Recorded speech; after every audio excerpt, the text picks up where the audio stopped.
the omni-reflective cognitive consciousness, প্রতিসংবেদী পুরুষ। তো ওখানে এই সাবজেক্টের উপরে ক্লাস নেব। তারপরে বিকালবেলা এমনি তো সেমিনার নোটবুকে 208 টপিক বেঁচে যাচ্ছে, কিন্তু ওগুলো না নিয়ে ऑर्गेनाइजेशन সম্বন্ধে आनंद मार्ग प्रचारक संघ ऑर्गेनाइजेशनल एंड स्ट्रक्चरल এর উপরে ক্লাস নিতে হবে। অর্গানাইজেশন সম্বন্ধে অর্গানাইজেশন সম্পর্কে অনেক কিছু জানার দরকার আছে, তো আপনারা বেশি করে জানেন না, এজন্য এই ক্লাস নেওয়ার দরকার আছে। তো এখন হবে প্রতিসংবেদী পুরুষ।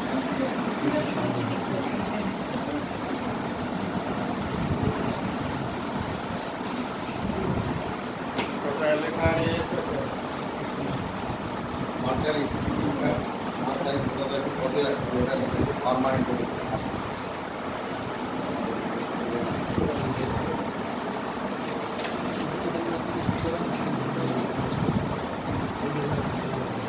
তো টপিকের নাম লিখুন প্রতিসংবেদী পুরুষ।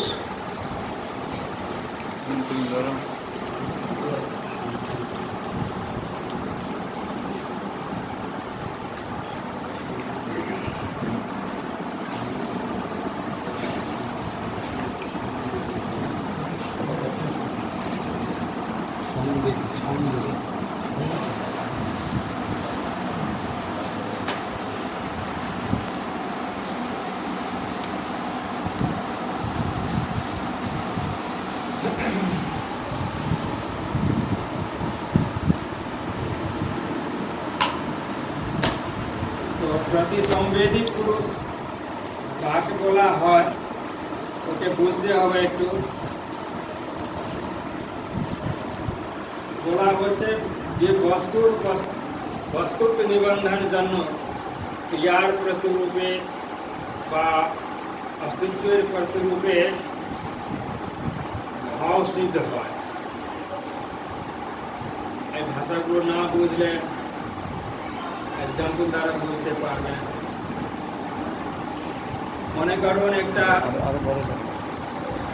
একটা শব্দ এক জায়গা থেকে একটা শব্দ উৎপন্ন হয়, ওই শব্দটা এই উপরে প্রতিফলিত হয়েছে, শব্দ তরঙ্গ এই উপরে প্রতিফলিত হয়েছে, আর এখান থেকে পরিবর্তিত হয়ে ওই দিকে চলে যাচ্ছে। এই যে মূল শব্দ আছে, মূল তরঙ্গ আছে, ওর ইকো শোনা যাচ্ছে ওই অন্যদিকে। তো বুঝেন তো? তো ইকো শোনা যাচ্ছে। এই মূল তরঙ্গ যে বস্তুর উপর পড়লো ওকে বলতে হবে প্রতিসংবেদী, সংবেদী বলতে হবে, প্রতিসংবেদী বলতে হবে।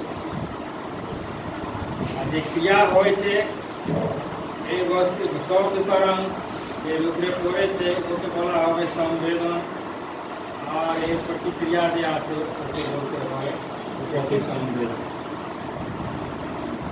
তো যার উপরে প্রতিফলিত হয় মূল তরঙ্গ যেখানে প্রতিফলিত হয় ওকে বলা হয় প্রতিসংবেদী।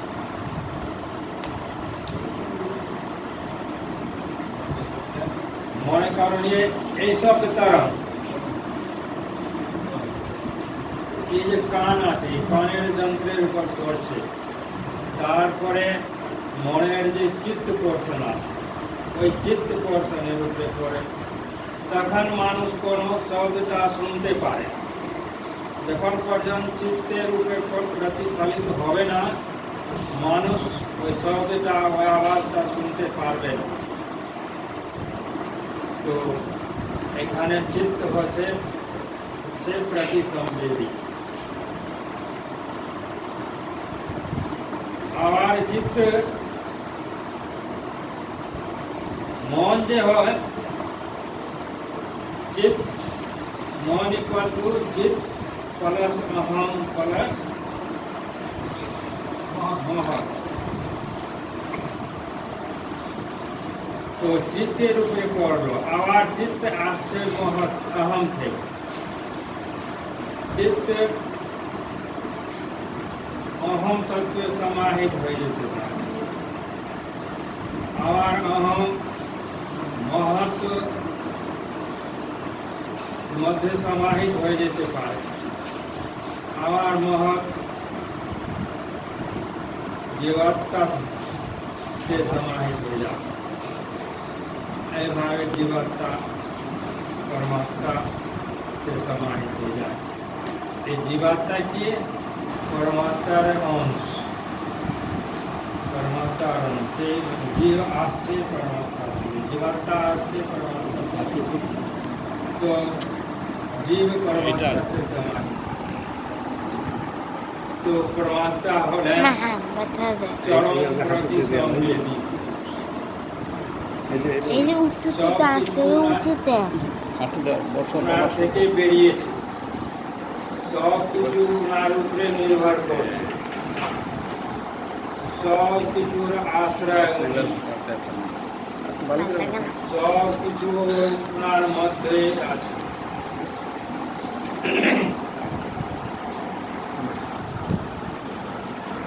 তো যাই হোক, আমাদের টপিক আছে প্রতিসংবেদী পুরুষ। আর ভালো করে বুঝতে হবে, এই নিয়ে তো ক্লাস আছে। আমি ক্লাস আরম্ভ করলাম, এবার একে এগিয়ে নিয়ে যাব। ভালো করে শুনতে থাকবে, যেখানে দরকার হবে লিখতে থাকবে।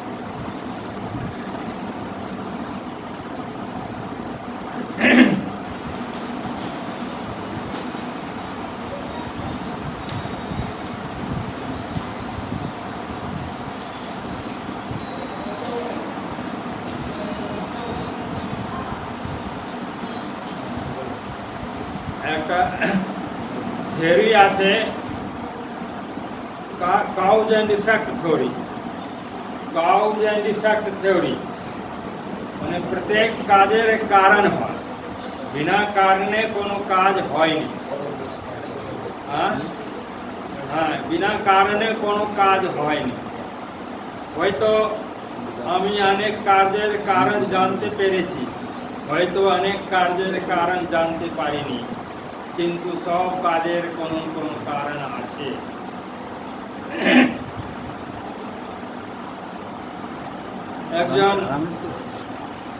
একজন দার্শনিক আর বৈজ্ঞানিক, একজন মহর্ষি কানাদ ছিলেন, উনি দার্শনিক, সঙ্গে সঙ্গে উনি বৈজ্ঞানিক। ওনার থিওরি আছে কাউজ অ্যান্ড ইফেক্ট থিওরি। বিনা কারণে কোনো কাজ হয়নি, প্রত্যেক কাজের একটা কারণ আছে। আমি জানতে পারি, নাও জানতে পারি। তো এই ভারতবর্ষে 6টা দর্শন আছে,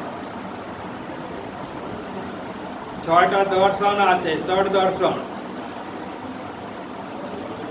তো ওকে একটু জেনে নিতে হবে। ওর মধ্যে মহর্ষি কানাদের দর্শন আসছে, সেই জন্য আমি সব দর্শনগুলোর নাম বলে দিচ্ছি।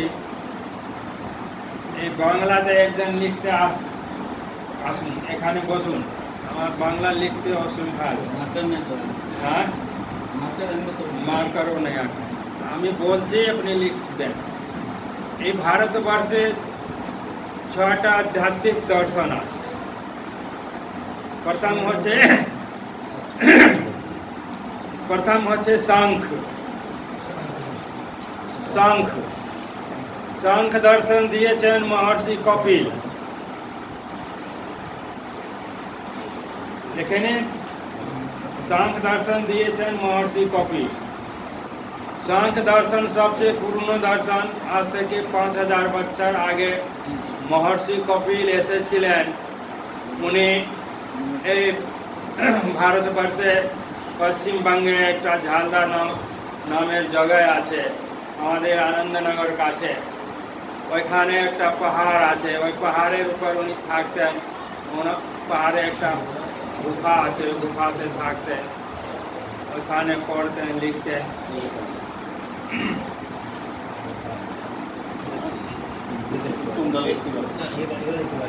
তোমরা এগিয়ে আগে আগে টপিক লিখে দিন প্রতিসংবেদী গুরু।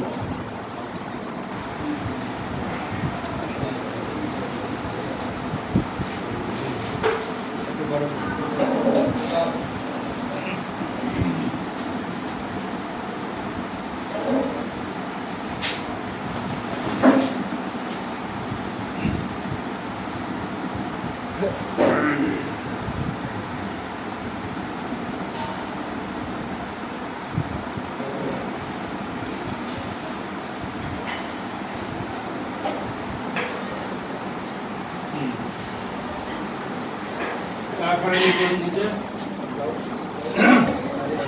ভারতবর্ষে ছটি দর্শন আছে।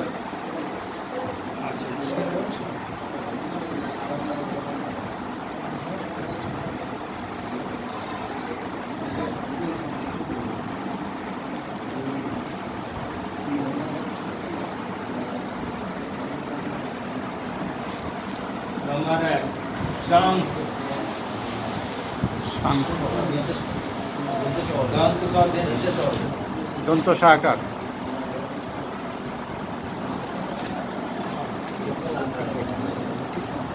দন্ত সাকার অনুসার सांख्य दर्शन दिए छन महर्षि कपिल और व्यास दिए महर्षि कपिल।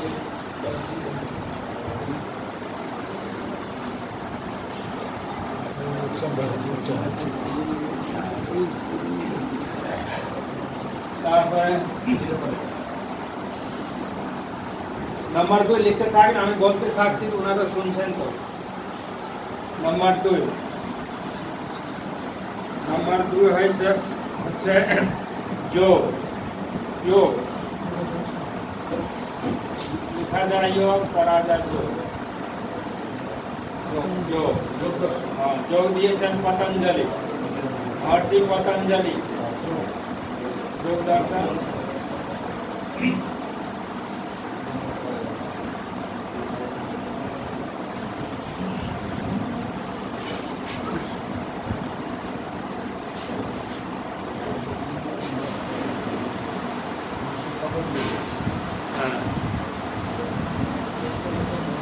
नंबर 3 न्याय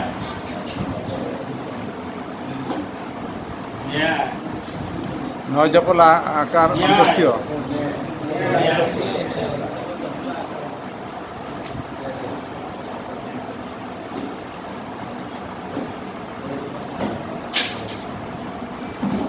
गौतम मुनि दिएছেন न्याय।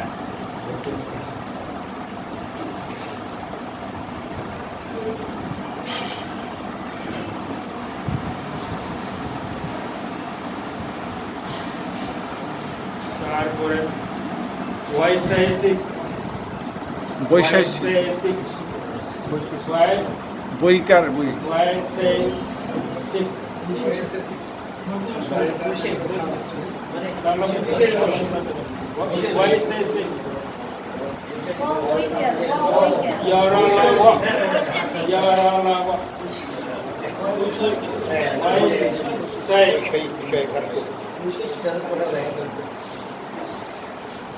वैशेषिक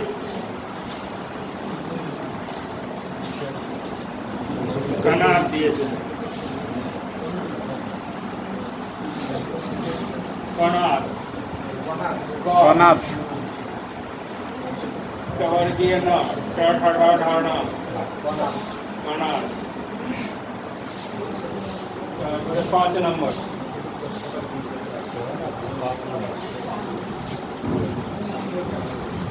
पूर्व मीमांसा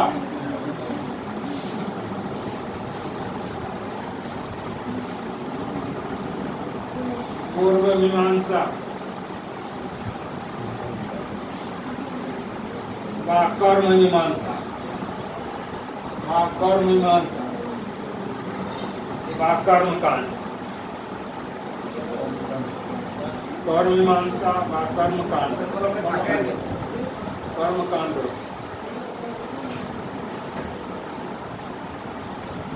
दिएছেন জৈমিনী মহর্ষি জৈমিনী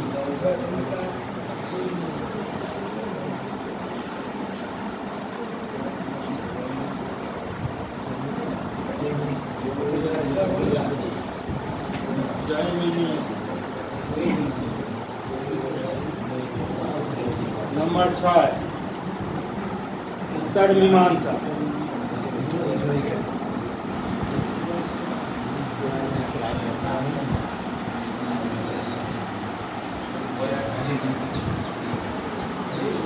उत्तर मीमांसा व ज्ञान का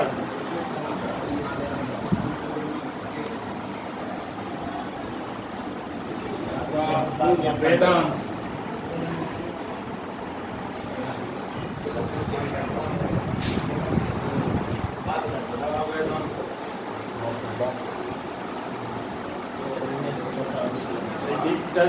दर्शन दिए थे आचार्य बादरायण। आचार्य बादरायण।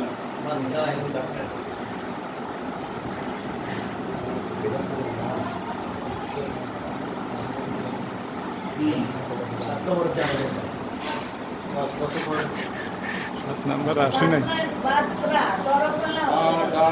बादरायण। बादरायण। बादरायण। बादरायण।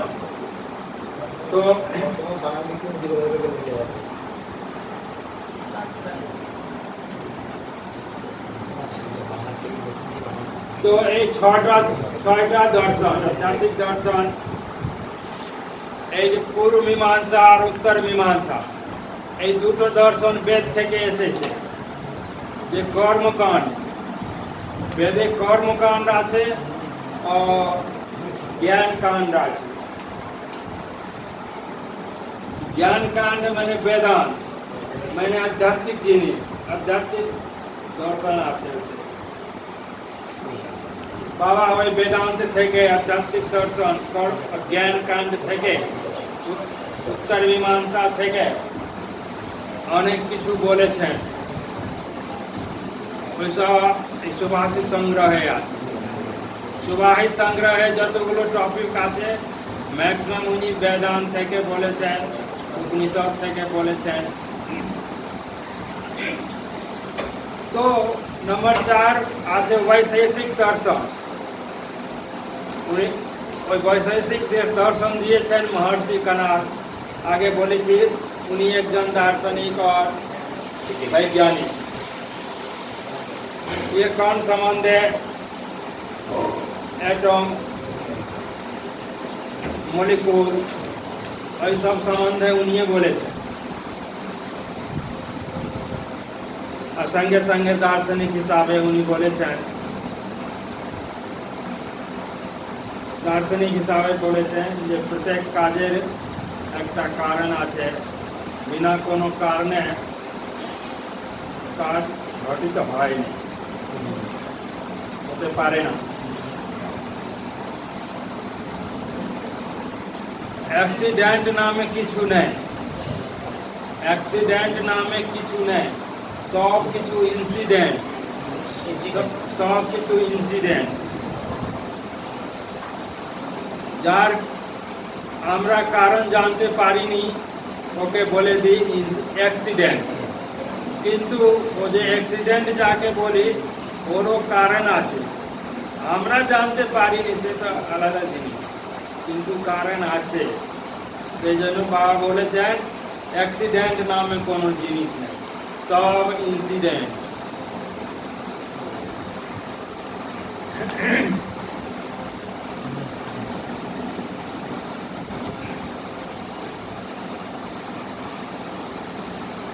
তো এরপর একটা শখ আছে, এইসব লিখে নিয়েছেন? যারা লিখতে চান লিখে নিয়েছেন, তো ঠিক আছে, একটু তৈরি দিতে হবে। একটু তৈরি দিন। বুঝবে না এটা, ধরেন আমি মিশে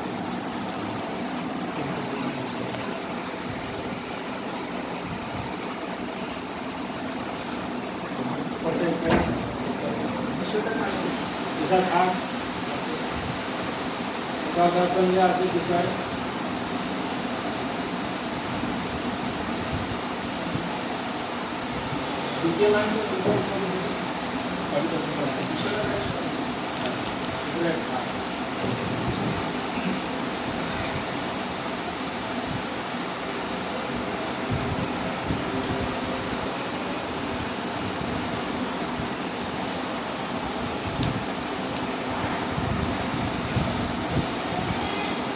একটা শব্দ আছে কৃষ, কৃষ, হ্যাঁ কৃষ।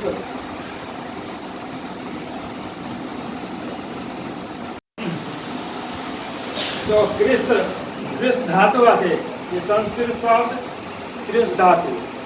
এই কৃষ ধাতুর মানে হচ্ছে, কৃষ ধাতুর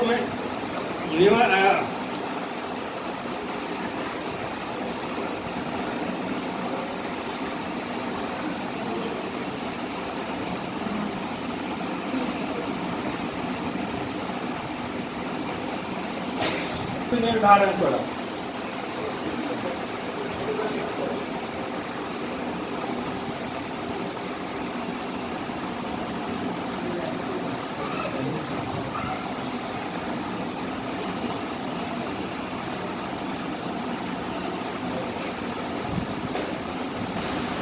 নিবন্ধন করা না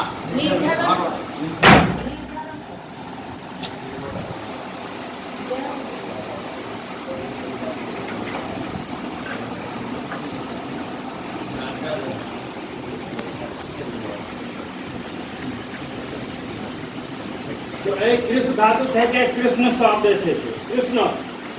তো কৃষ্ণ সব লিখা যাবে, কৃষ্ণ।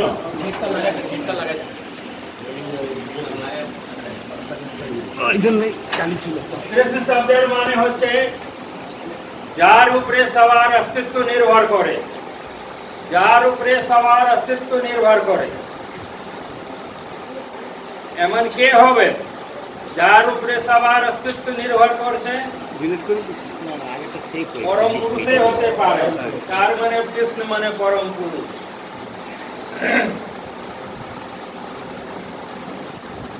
একটা না হয় না, এই এই ঢাকা জেলা কোন হলো? সেভ হয়ে গেছে। এটা কোন জেলা? নারায়ণগঞ্জ। এই নারায়ণগঞ্জ, এই নারায়ণগঞ্জ জেলা কোন ডিভিশনে আছে? ঢাকা ডিভিশনে।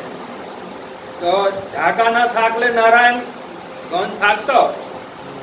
তো নারায়ণগঞ্জের অস্তিত্ব নির্ভর করছে ঢাকা ডিভিশনের উপরে। আর ঢাকা কোন দেশে আছে?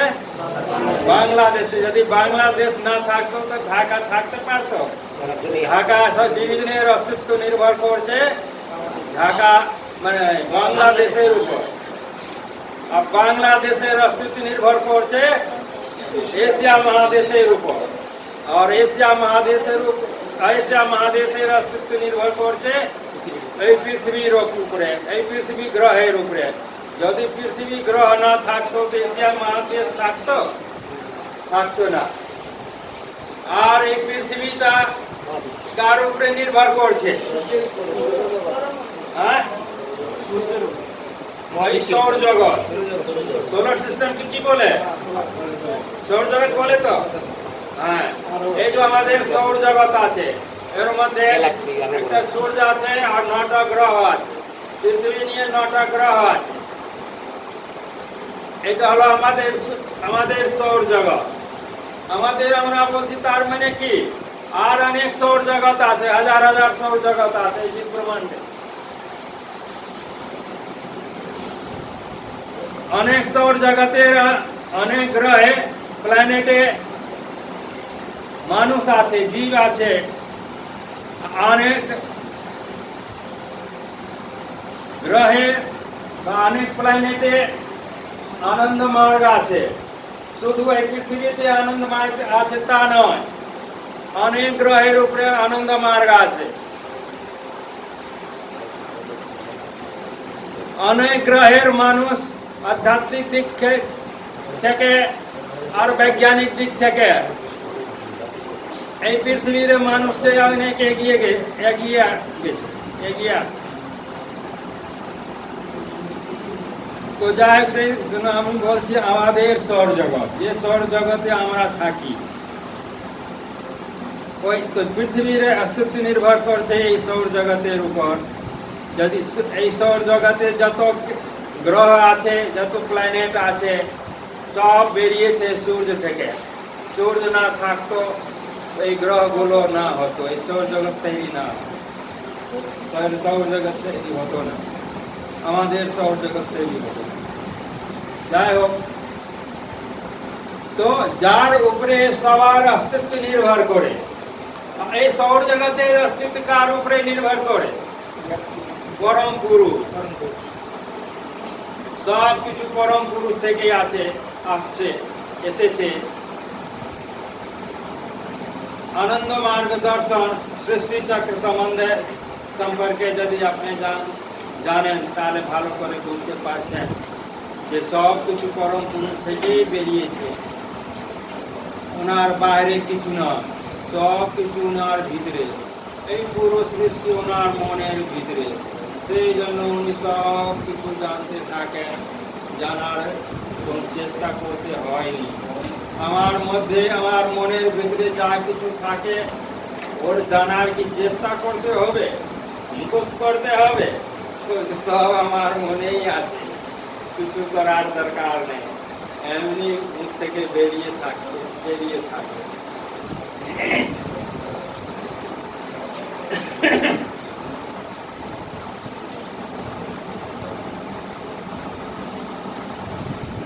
তো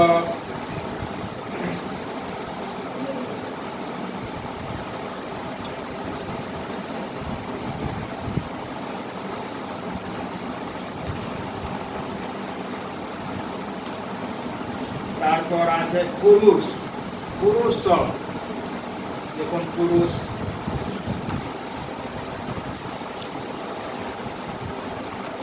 তার আগে লিখুন পুরুষ প্লাস প্রকৃতি ইকুয়াল টু ব্রহ্ম।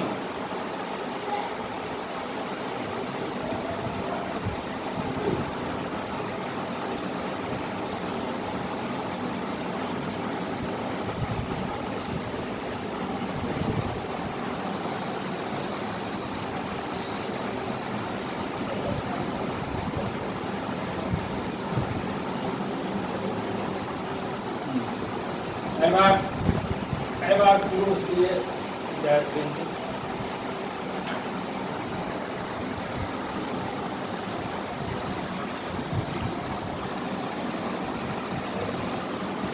पुरे से तेजसा पुरुषः, पुरे से तेजसा पुरुषः,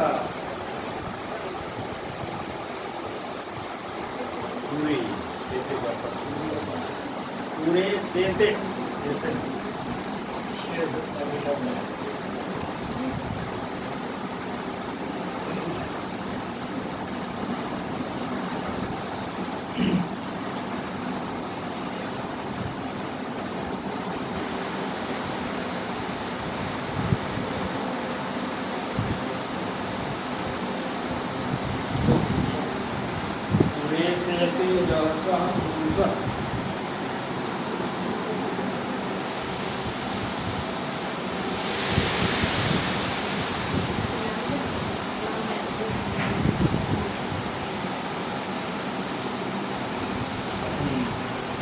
আরেকটা লাইন লিখতে হবে।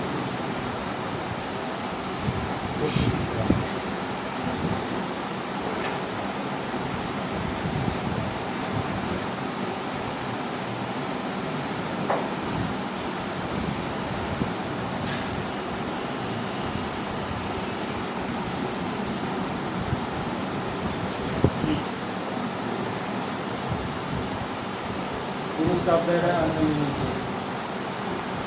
এখানে সেকেন্ড লাইনে লিখুন, পুরুষে তিষ্ঠতি জহসা পুরুষः।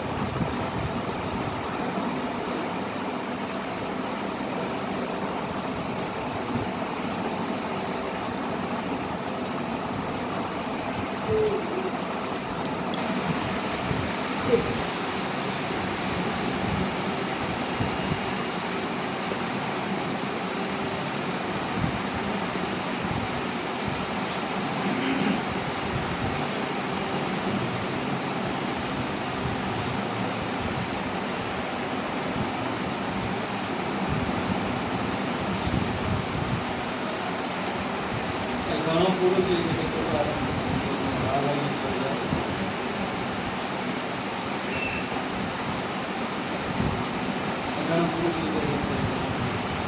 অনেক দিচ্ছে এটা অবলিক দিয়েছি বলে এটা অথবা এটা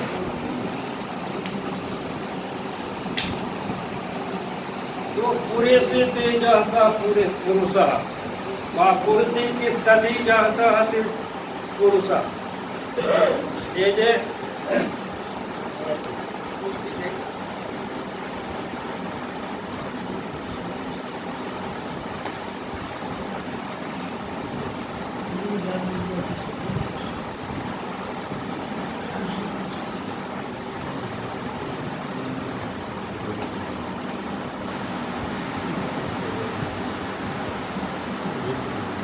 लिखा हलो হ্যাঁ तो पूरे से तेजसा पुरुषः पूर पूर माने रंगपुर पूर माने दिनाजपुर पूर माने नगर पूर माने नगर এই আমাদের শরীর আমাদের গা একটা পুর একটা নগর এই পুরে আমাদের যে শরীর একটা পুর নগর এই পুরে সেতে যাসা পুরুষা এই পুরে এই নগরের ভিতরে যে শুয়ে আছেন উনি হচ্ছেন পুরুষ পুরে সেতে যাসা পুরুষা এই শরীর রূপী নগরের মধ্যে যে শুয়ে আছেন উনি পুরুষ উনার না থাকলে এই শরীর কোনো অঙ্গ প্রত্যঙ্গ বা কোনো অর্গান কাজ করতে পারবে না যদি উনি ভিতরে না থাকেন তো কোনো আমার অঙ্গ শরীরের অঙ্গ কাজ করতে পারবে না উনি কিছু করছেন না শুধু থাকছেন এমনি কি শুয়ে আছেন তবুও সব অঙ্গ প্রত্যঙ্গ শরীরের অর্গান গুলো কাজ করছে যদি উনি শরীর থেকে বেরিয়ে যান কতদিন আগে এই পৃথিবীর উপরে এসেছে 10 লাখ বছর আগে মানুষ এই ধরতির উপরে এসেছে এই যে মানুষের যে শ্রেণীটা এখন পৃথিবীতে আছে এরা 1 লাখ বছর আগে এসেছে সভ্যতার বিকাশ হতে আরম্ভ হয়েছে 15,000 বছর আগে এই মানব সভ্যতার বিকাশ হতে আরম্ভ হয়েছে 15,000 বছর আগে শিব কবে এসেছিলেন আজ থেকে 7,000 বছর আগে আর কৃষ্ণ কতদিন আগে এসেছিলেন 3,500 বছর আগে আনন্দ মূর্তি জি কবে এসেছিলেন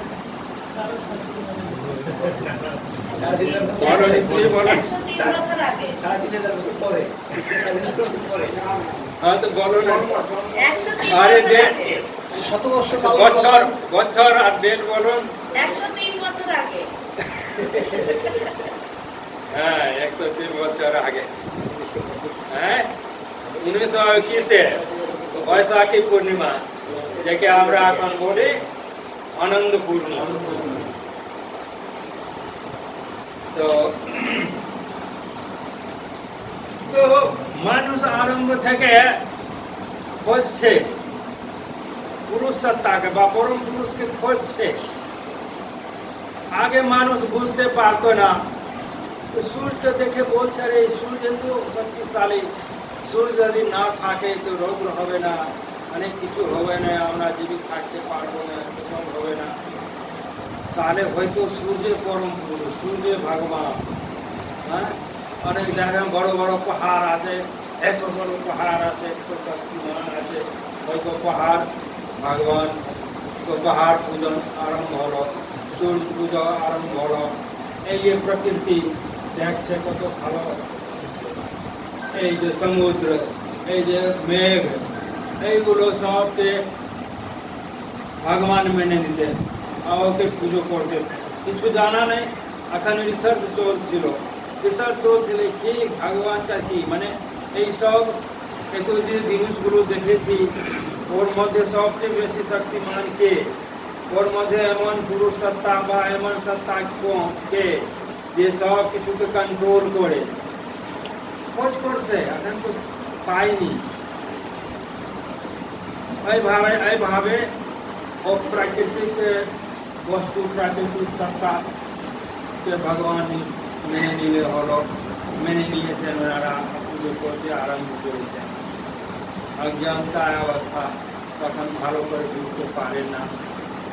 তারপরে এইভাবে রিসার্চ চলতে গেছে, তো চলতে চলতে মানুষ ভাবছে, যারা রিসার্চ করেন তারা ভাবছে হয়তো এই মহাকাল, কাল বা মহাকাল হয়তো সৃষ্টির আদি কারণ, হয়তো উনি ভগবান, হয়তো ওনার থেকেই সৃষ্টি বেরিয়েছে। একটু কল্পনা করেছেন মহাকাল। তো আমরা অ্যানালাইসিস করে দেখছি, সত্যি মহাকাল কি পরম পুরুষ? কাল কি পরম পুরুষ? একটু বিশ্লেষণ করছি, অ্যানালাইসিস করছি।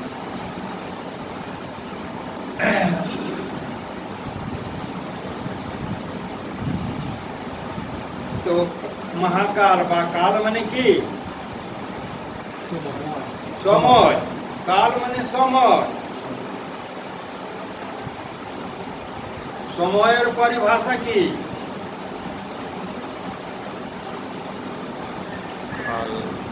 সময়ের পরিভাষা হচ্ছে ক্রিয়ার মানসিক পরিমাপ। ক্রিয়ার মানসিক পরিমাপকে কাল বা সময় বলা হয়।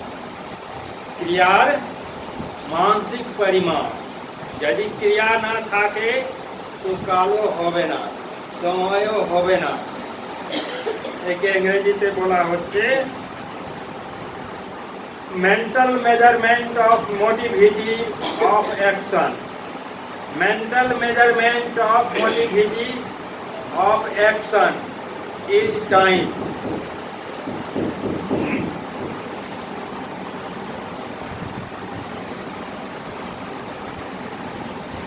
Mental measurement of motility of action is time. ক্রিয়ার মানসিক পরিমাপকে কাল বা সময় বলা হয়। এই যে আমরা বলি, এখন কত বাজে? ঘড়ি দেখে বলুন, এখন কত বাজলো? 10টা 49। 12টা পর্যন্ত। তো এই 10টা 49 বা 50 হয়েছে, তো 10 ঘন্টা, 10 আওয়ার, 10 আওয়ার আর 50 মিনিট, 50 মিনিট। এই মিনিট, সেকেন্ড, ঘন্টা, দিন কোত্থেকে এসেছে? যদি সূর্যের কাছে পৃথিবী একবার যদি নাচ না করে, একবার যদি এক চক্কর না লাগায়, একবার নিজের অক্ষের উপর না ঘুরে, তো এই দিন রাত হবে? দিন রাত হবে না, তো 24 ঘন্টা হবে না। 24 ঘন্টা হবে না, তার মিনিট হবে না, তাদের সেকেন্ড হবে। তো পৃথিবী ক্রিয়া করছে, তবে তো সময় বেড়েছে। যদি পৃথিবী না ঘুরতো সূর্যের সামনে, কালো হতো না। তো বুঝা গেছে ক্রিয়ার মানসিক পরিমাপকে কাল বলে, এটা বুঝা গেছে।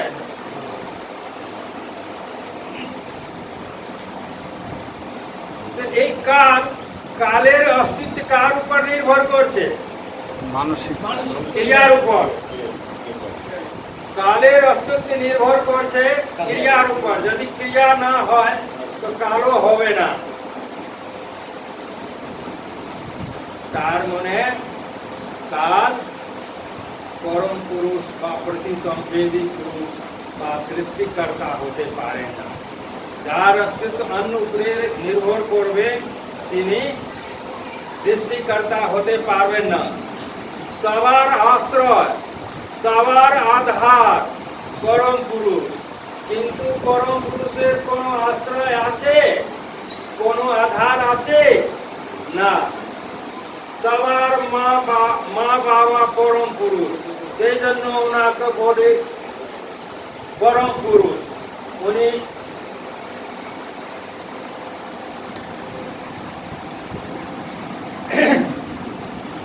উনি হলেন সবার মা বাবা, উনি হলেন সবার মা বাবা। কিন্তু উনার কেউ মা বাবা আছে? উনি স্বয়ংভূ, স্বয়ংভূ। উনার কোনো কারণ নেই। সব কার্যের কারণ আছে, কিন্তু উনার কোনো কারণ নেই। উনি স্বয়ংভূ, উনার কোনো আশ্রয় নয়। উনি সবার আশ্রয়। উনি কারো উপর নির্ভর করেননি, সবাই উনার উপরে নির্ভর করে। যে কারো উপর নির্ভর করবে ও সৃষ্টিকর্তা বা প্রতিসংবেদী পুরুষ বা ভগবান ঈশ্বর হতে পারবেন?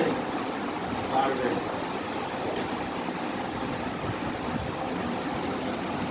তো কালের অস্তিত্ব তার উপর নির্ভর করছে, ক্রিয়ার উপরে। সেই জন্য কাল সৃষ্টিকর্তা হতে পারবেন? পারবেন। তো এইটা অ্যানালাইসিস করে বোঝা গেল যে কাল বা মহাকাল সৃষ্টির কারণ নেই, সৃষ্টিকর্তা নেই, উনি পরম পুরুষ নেই। এইবার আসছে স্বভাব। লিখে দিন। আগে কাল মহাকাল এলো,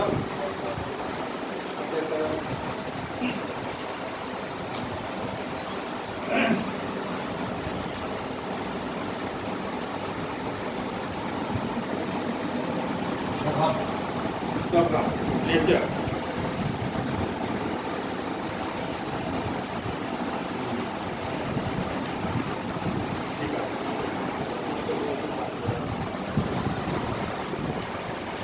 এই স্বভাব, নেচার।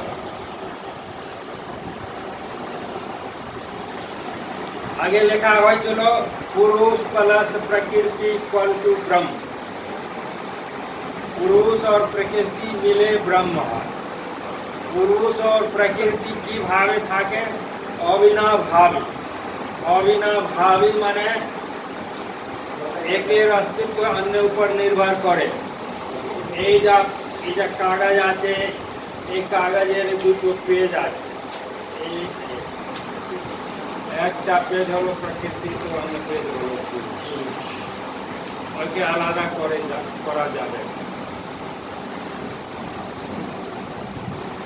কিন্তু প্রকৃতি হচ্ছে পুরুষের আন্ডারে। পুরুষ যাই বলবেন প্রকৃতিকে তাই করতে হবে। পুরুষ যাই বলবেন প্রকৃতিকে তাই করতে হবে।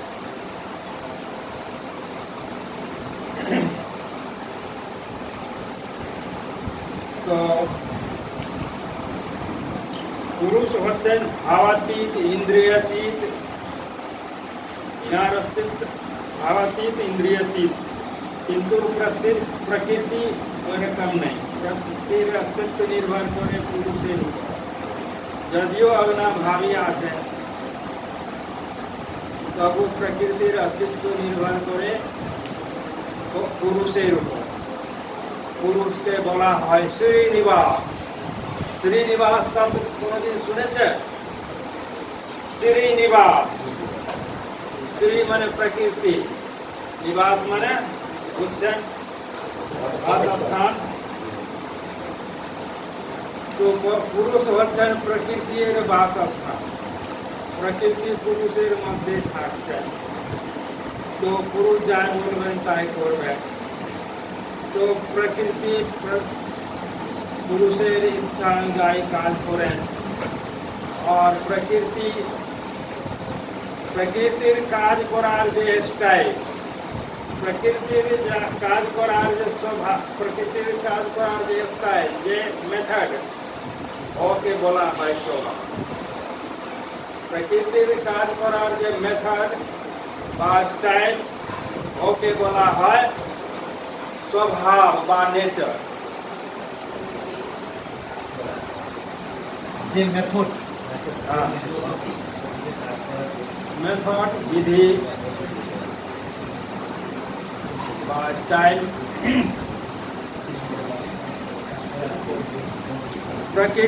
প্রকৃতির কাজ করার যে স্টাইল বা মেথড বা বিধি ওকে বলা হয় স্বভাব বা নেচার।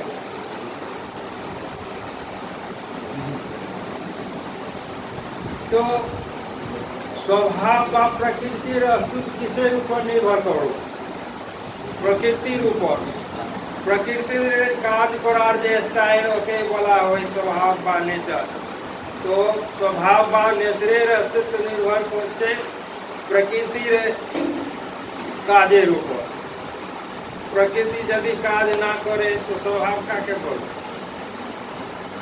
তো প্রকৃতির কাজের উপর স্বভাব বা নেচারের অস্তিত্ব নির্ভর করে।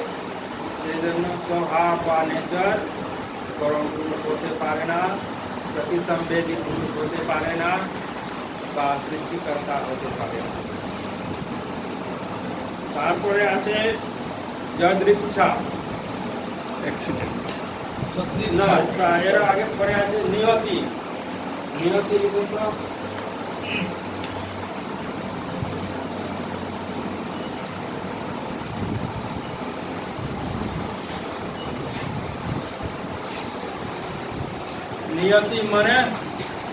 নিয়তি মানে হচ্ছে ভাগ্য। ভাগ্য ভাগ্য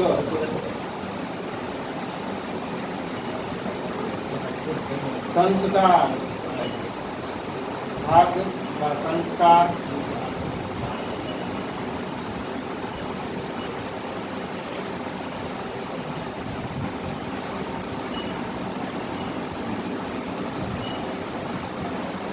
तो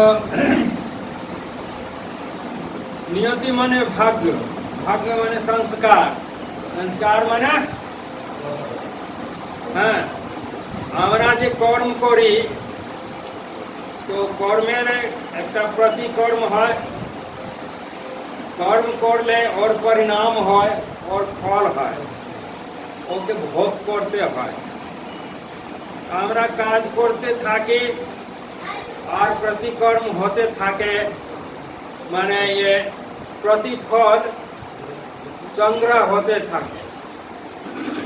আর ওই প্রতিফলকে এক এক করে আমরা ভোগ করতে থাকি। তো যেগুলো প্রতিকর্মকে বা প্রতিফলকে এখনো আমরা ভোগ করতে পারিনি ওকেই বলা হয় সংস্কার। যে কর্মফল ভোগ করতে বাকি আছে ওকে বলা হয় সংস্কার বা ভাগ্য। মানুষ বলে আমার ভাগ্যে এই লেখা আছে, আমার ভাগ্যে এই লেখা আছে, তো আমি কি করব? ভাগ্যে যদি এই লেখা থাকে তো আমি কি করতে পারবো? যা ভাগ্যে লেখা আছে তা তো হবেই, কিন্তু ভাগের কর্তা কে? ভাগের কর্তা কে? এই ভাগ্যের কর্তা কে? নয়, আমরা নিজেই ভাগ্যের কর্তা। এখন বললাম এই ভাগ্য মানে সংস্কার। সংস্কার মানে কি?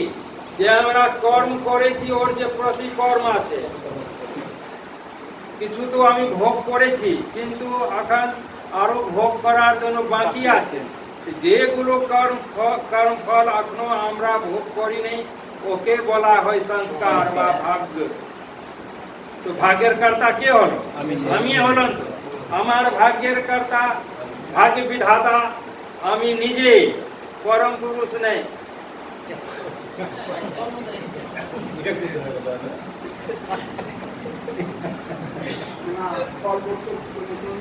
তো পরম পুরুষকে দোষ দেওয়া উচিত নাই। যেমন কর্ম করি আমরা তেমনি ভোগ করতে হয়, যেমনি কর্ম করি তেমনি ভোগ করতেই হবে। তো সেই জন্য মানুষকে ভাগ্যের উপরে নির্ভর না থাকতে হবে। আবার সময় আছে, আগেকার ভবিষ্যতে ভাগ আমরা তৈরি করতে পারি, তো আমার হাতে আছে।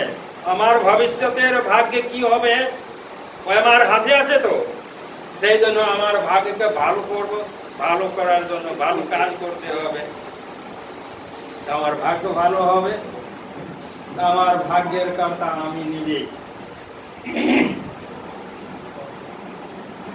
তো এই নিয়তি বা ভাগ্য বা সংস্কার এইগুলোর অস্তিত্ব কার উপরে নির্ভর করছে? আমাদের কার্যের উপর নির্ভর করছে। যদি আমরা কাজ না করি, কর্ম না করি, তাহলে ভাগ তৈরি হবে? হবে না, নিয়তি তৈরি হবে না। তার মানে নিয়তি তো কারো উপর ডিপেন্ড করছে, আমার কাজের উপরে ডিপেন্ড করছে। তার মানে নিয়তি পরম পুরুষ হতে পারে না, সৃষ্টিকর্তা হতে পারে না, বা প্রতিসংবেদী পুরুষ হতে পারে। তারপরে মানুষ ভেবেছিলেন হয়তো যদৃচ্ছা,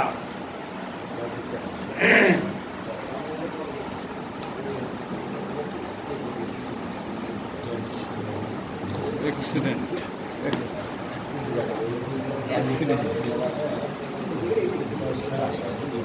যদৃচ্ছা বা অ্যাক্সিডেন্ট।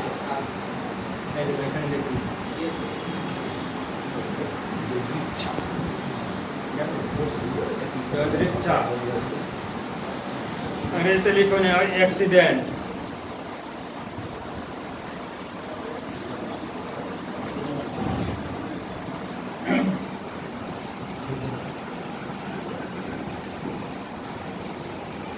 যদৃচ্ছা মানে অ্যাক্সিডেন্ট। অনেক লোক বলে কি এই সৃষ্টির উৎপত্তি অ্যাক্সিডেন্টাল হয়। এই সৃষ্টির उत्पत्ति एक्सीडेंटल है, हठात करे। एक्सीडेंट माने हठात हो जाए, बिग बैंग। तो ताड़ाताड़ी হয় কোনো কারণ বুঝতে পারিনি, একে বলে হঠাৎ। তো অনেক লোক, অনেক দার্শনিক বলছেন এই সৃষ্টির উৎপত্তি হঠাৎ হয়ে গেছে। Accidental. এটা সত্য নয়।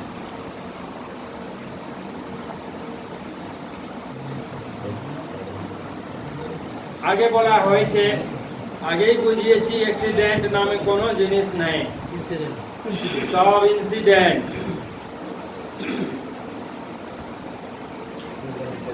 সবার কারণ আছে। তো পুরো সৃষ্টি তো দূরের কথা, আমি মাত্র এই সূর্য থেকে পৃথিবী কি করে বেরিয়েছে তখন তো পৃথিবী আগুনের মতো ছিল, যেমন সূর্য আছে। একটা সূর্য হচ্ছে আমাদের সূর্য চেয়ে বেশি শক্তিশালী তারা বা সূর্য। তো এই সূর্যের কাছ থেকে চলে যাচ্ছিল। যত আকাশীয় পিণ্ড আছে সবাই কি অস্থির আছে? কোনো আকাশীয় পিণ্ড অস্থির নেই, সবাই চলছে, গতিমান। তো এই সূর্যের কাছ থেকে এই সূর্য চেয়ে বেশি শক্তিশালী সূর্য চলে যাচ্ছিল। তো ওই তো পাওয়ারফুল ছিল কি আমাদের সূর্যের কিছু অংশটা টেনে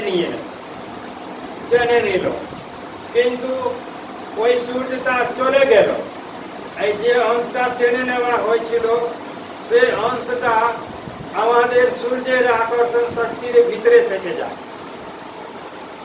আমাদের সূর্যের আকর্ষণ শক্তির ভিতরে থেকে যায়।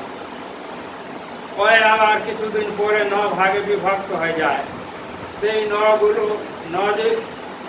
যে পার্ট, ওইটা 9টা গ্রহ হয়েছে। তখন তো আগুনের মতো ছিল, আগুন ছিল। এই পজিশনে আসতে কতদিন লেগেছে?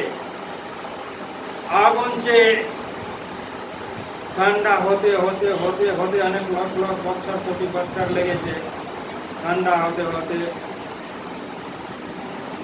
লিকুইড ফ্যাক্টর জল তত্ত্বের নির্মাণ হলো।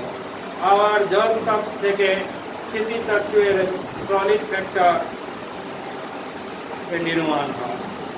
আর যখন সলিড ফ্যাক্টরের নির্মাণ হয় তারপরে মনের নির্মাণ হয়। মনের নির্মাণ হলে আমার শরীরের দরকার হয়। এমনি মন থাকতে পারবে না, শরীর নিয়ে থাকবে। তো এভাবে জীবের উৎপত্তি হলো। তারপরে 84 লাখ জন এভলিউশন হতে হতে এভলিউশন হতে হতে বিকাশ, জীবের বিকাশ হতে হতে এই মানুষ অবস্থায় পৌঁছেছে। মানুষ সবচেয়ে বেশি বিকশিত জীব। কত দিন লেগেছে এই সুর থেকে পৃথিবী বেরিয়েছে। ওই আগুন তখন ছিল, আগুন মতো ছিল। তারপরে ঠান্ডা হতে হতে অনেক লাখ লাখ বছর কোটি বছর লেগেছে। তারপরে জল হয়। আবার জল থেকে কৃত্রিম হতে সলিড ফ্যাক্টর হতে অনেক দিন লেগেছে। তারপরে আবার জীব জন্তু হতে অনেক দিন লেগেছে। মানুষ হতে অনেক দিন লেগেছে। হঠাৎ করে হয়নি। তার আগে তো সূর্যের উৎপত্তি হলো, মানে আগুন ফ্যাক্টরের আগে তো বায়ু তত্ত্বের উৎপত্তি হলো। তার আগে ইথেরিয়াল ফ্যাক্টরের উৎপত্তি হলো। তার আগে বোমা মনের উৎপত্তি হলো। এইসব দিন যদি যোগ করি কোটি কোটি হাজার হাজার কোটি বছর হয়ে গেছে। বসে পড়ো। আচ্ছা বলুন, আমাদের সংস্থার হেড, যে আমাদের সংস্থার যে হেড, উনাকে কি বলা হয়? পুরোধা প্রমুখ। হ্যাঁ, ঠিক আছে। তো আমাদের পুরোধা প্রমুখ কে? ওনার নাম কি? হ্যাঁ, আচার্য বিশ্বদেবানন্দ বাবু। একবার উনি আনন্দ উত্তরায়, হয়তো আজ থেকে 10 বছর আগে উনি এসেছিলেন। তো ওনার সঙ্গে আমিও এসেছিলাম। এবার নিয়ে আমি 4 বার বাংলাদেশ আসছি। তো তেমনি এই খ্রিস্টানিটির যে হেড, ওকে কি বলা হয়? পোপ। পোপ কোথায় থাকেন? ভ্যাটিকান সিটি কোথায় আছে? ইটালিতে। ইটালির রাজধানী রোম। তো রোমের মধ্যে ইটলি সিটি আছে, বা রোমের কাছে ভ্যাটিকান সিটি আছে। ভ্যাটিকান সিটি মানে পুরো ক্রিশ্চিয়ানিটির হেডকোয়ার্টার। গির্জা সেন্ট পিটার্স গির্জা। হ্যাঁ, সেন্ট পিটার্স গির্জাকে কেন্দ্র করে ভ্যাটিকান সিটি। তো আর একটা আছে, একটা সংস্থা আছে, ওর নাম হচ্ছে বৌদ্ধ। বৌদ্ধ সংস্থা। উনি কে দিয়েছেন? গৌতম বুদ্ধ। বৌদ্ধের হেড বুদ্ধ, মহাত্মা বুদ্ধ। মহাত্মা বুদ্ধ নাম শুনেছেন তো? তো ওই সংস্থার হেড কে এখন? যে হেড, ওনাকে কি বলা হয়?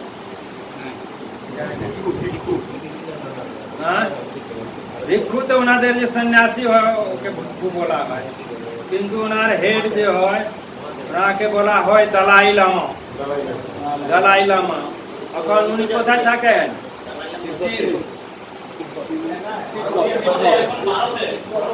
আগে তিব্বতে থাকতেন, কিন্তু এখন ভারতবর্ষে থাকছেন। ভারতবর্ষে একটা স্টেট আছে, ওর নাম হচ্ছে হিমাচল প্রদেশ। এই হিমাচল প্রদেশে একটা জায়গায় আছে ধর্মশালা। ওই ধর্মশালাতে, ধর্মশালা টাউনে ওনার হেডকোয়ার্টার আছে। ওইখানে দালাই লামা থাকেন। একবার কি হলো, এই দালাই লামা বিশ্ব ভ্রমণতে চললেন। বিশ্ব ভ্রমণ, ওয়ার্ল্ড ট্যুর করতে চললেন। চলতে চলতে অনেক দেশ ভিজিট করলেন। আর অনেক দেশ ভিজিট করতে করতে পৌঁছে গেলেন ভ্যাটিকান সিটি। ভ্যাটিকান সিটি পৌঁছে উনি পৌঁছে গেলেন পোপের চেম্বারে। পোপের চেম্বারে পৌঁছে গেলেন। যখন উনি পৌঁছছিলেন তখন পোপ ফোন করছিলেন তো উনি দলাই লামা ওখানে গিয়ে জিজ্ঞাসা করলেন, আপনি আপনি পরম পুরুষ সঙ্গে কথা বলছেন কি? উনি বললেন, হ্যাঁ হ্যাঁ। Are you talking with God? Yes yes, I am talking with God. Okay okay. তো কিছুক্ষণ পরে বলা শেষ হয়ে গেছে, তো উনি রেখে দিলেন রিসিভার, ল্যান্ড ফোন। তারপরে দলাই লামা জিজ্ঞাসা করলেন, আমি কি আপনার ফোন ইউজ করতে পারি? তো উনি জিজ্ঞাসা করলেন, ও আপনিও পরম পুরুষের সঙ্গে কথা বলবেন কি? বললেন, হ্যাঁ হ্যাঁ আমিও বলবো। আচ্ছা ঠিক আছে, ইউজ করতে পারেন। তো উনি উঠালেন, কথা বলতে আরম্ভ করলেন। 2 মিনিট কথা বললেন। 2 মিনিট কথা বলার পরে উনি রেখে দিলেন রিসিভার। রেখে দিলেন তো কি হলো, একটা মেশিন ছিল, মেশিনে ঘোর ঘোর ঘোর ঘোর করে একটা স্লিপ বেরিয়ে গেল। একটা স্লিপ বেরিয়ে গেল, হয়তো লেখা ছিল $200। মানে উনি যে কথা বললেন ওর বিল হলো $200। তো বিল দেখে উনি অবাক থেকে গেলেন, আরে আমি তো মাত্র 2 মিনিট কথা বললাম আর $200 বিল এসে গেল। এত দামি টেলিফোন এখানে উনি ভাবতেই পারেন নাকি এত দামি হতে পারে। তো উনি জিজ্ঞাসা করলেন পোপকে, এখানে তো টেলিফোন কথা বললে খুব টাকা খরচ হয়, অনেক পয়সা লাগে। আমি 2 মিনিট কথা বললাম আর বিল এসে উঠলো $200। এখনকার হিসাবে $1 বাংলাদেশি টাকা কত? 120। আর $200 হলে বাংলাদেশি টাকা কত হবে? 24,000। 24,000, 2400। হ্যাঁ 2400। না না 2400 হবে না, 24,000 হবে। 24,000। तो 2 मिनट কথা বললে 24,000 টাকা লেগে গেল। কত দাম? তো উনি জিজ্ঞাসা করেন, এত দামি কেন? আমাদের দেশে তো এত দামি নাই। তো বলেন, হ্যাঁ আপনার দেশে নেই, কিন্তু আপনি জানেন আপনি কথা কার সঙ্গে বলছেন? এই গড সঙ্গে কথা বলছেন। একটা হচ্ছে লোকাল কল। লোকাল কল হয় তো এখানে? লোকাল কল হয় তো? হয়। তো লোকাল কলে কত পয়সা লাগে? খুব কম। কম। তো একটা সিটি বা একটা শহরে কথা বলতে, একটা শহরের মধ্যে কথা বলতে গেলে লোকাল কল করলে হয়ে যায়, খুব কম পয়সা লাগে, 2 টাকা। যদি আমি এই ঢাকার মানুষ যদি রংপুরের মানুষ সঙ্গে কথা বলবে তখন এই লোকাল কল দ্বারা হবে? হবে। আচ্ছা এখানে হয়, কিন্তু ইন্ডিয়াতে হবে না। ওর জন্য এসটিডি লাগবে। এসটিডি। আচ্ছা বাংলাদেশ ছিল। আচ্ছা ঠিক আছে। তো এসটিডি ওর চেয়ে দামি, লোকাল কল থেকে দামি, বেশি টাকা লাগে। আর যদি মানুষ এই বাংলাদেশের মানুষ লন্ডনের মানুষ সঙ্গে কথা বলবে তখন লোকাল কল দ্বারা হবে? তো কোন কল করতে হবে? আইএসডি। Local, STD, ISD. কিন্তু এখন ইনি কার সঙ্গে কথা বলেছেন? এখন কার সঙ্গে কথা বললেন ইনি? মানে এই পোপ বা দলাই লামা ভগবানের সঙ্গে, গডের সঙ্গে। তো পোপ বলছেন, জানেন না এই ভগবান, ওই গড কত দূরে থাকেন? अभी and far away। যাবে দূর দূর and সুদূর। দূর আর সুদূর মধ্যে তফাৎ কি?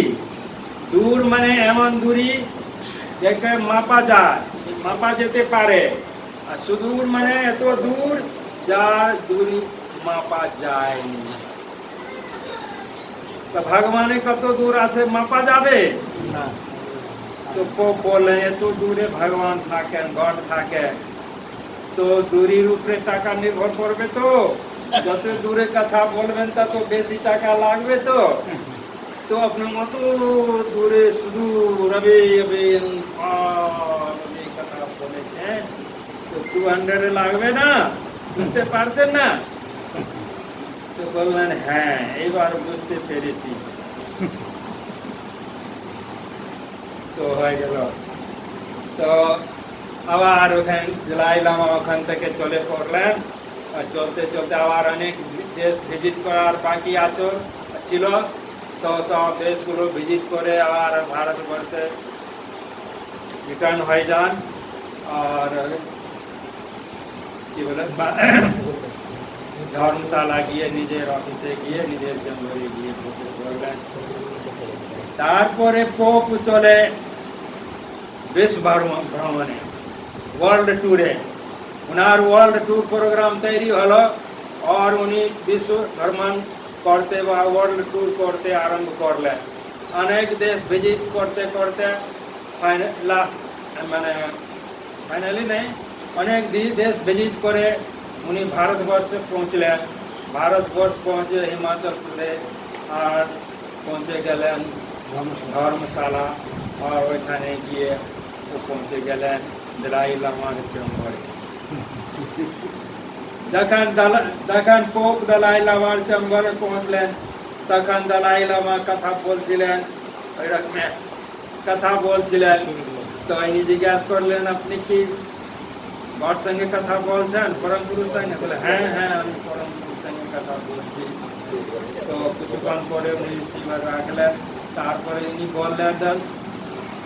বললেন আমি কি আপনার টেলিফোন ইউজ করতে পারি? বললেন হ্যাঁ হ্যাঁ করুন করুন করুন, কোনো অসুবিধা নেই। কিন্তু উনি থেমে গেলেন। ভাবলেন যখন ইনি আমার দেশে গেছিলেন ওখানে টেলিফোন বিজনেস করলেন, 200 বিল চলে এসেছিল, ইনি ভাবলেন এত দাম, অনেক দাম, তো ইনি ভাবতে পারেন না কি আমার ক্ষেত্রেও তাই হবে কি, এখানে এসেছি কথা বলি, এত টেলিফোন বিল তো আসবে না। সেই জন্য উনি জিজ্ঞাসা করলেন এখানকার টেলিফোনের বিলের রেট কি? তো বললেন কোথায় কথা বলবেন? আপনিও কি গড সঙ্গে কথা বলবেন? বললেন হ্যাঁ হ্যাঁ আমিও গড সঙ্গে কথা বলবো। তো বলুন কোনো চিন্তা নেই, এখানে লোকাল কলে গড সঙ্গে কথা হয়ে যাবে, লোকাল কলে গড সঙ্গে কথা হয়ে যাবে। যত কথা বলার দরকার আছে, যত বলতে চান তত বলতে পারেন, খুব কম নাম মাত্র বিল আসবে। কথা বললেন, অনেক কথা বললেন, খুব কম বিল এলো, বিল পেমেন্ট করে দিলেন। তারপরে ওখান থেকে চললেন, তারপরে ওখান থেকে চলে ভারতবর্ষে এক জায়গায় পৌঁছলেন। ওখানে আনন্দ মার্গের আশ্রম ছিল, ওই আনন্দ মার্গ আশ্রম পৌঁছে গেল। আনন্দ মার্গ আশ্রম পৌঁছে গেলে, মানে ভিতরে গেলেন, ক্যাম্পাসের ভিতরে ঢুকলেন। তো উনি দেখছেন একজন লোক এরকম ড্রেস পরে এইভাবে পিঠকে সিধা বা শরীরকে সিধা করে চোখ বন্ধ করে বসে আছেন। তো উনি ভাবলেন আরে এটা কি করছে? তখন উনি একটু চিন্তা করে বুঝতে পারলেন ও ইনি হয়তো এই ভারতবর্ষ ইন্ডিয়ান যোগী। তাহলে হ্যাঁ ইনি ইন্ডিয়ান যোগী হতে পারে।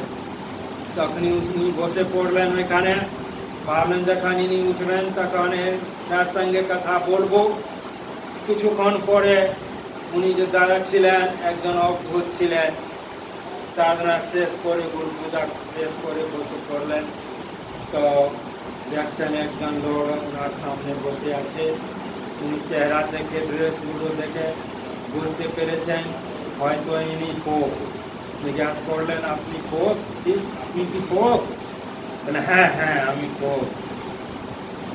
তো আপনার এই আনন্দ মার্গ আশ্রমে আপনার স্বাগত জানাচ্ছি। আপনি ভালো করে থাকুন এখানে। আর বলুন কি উদ্দেশ্যে এখানে এসেছেন।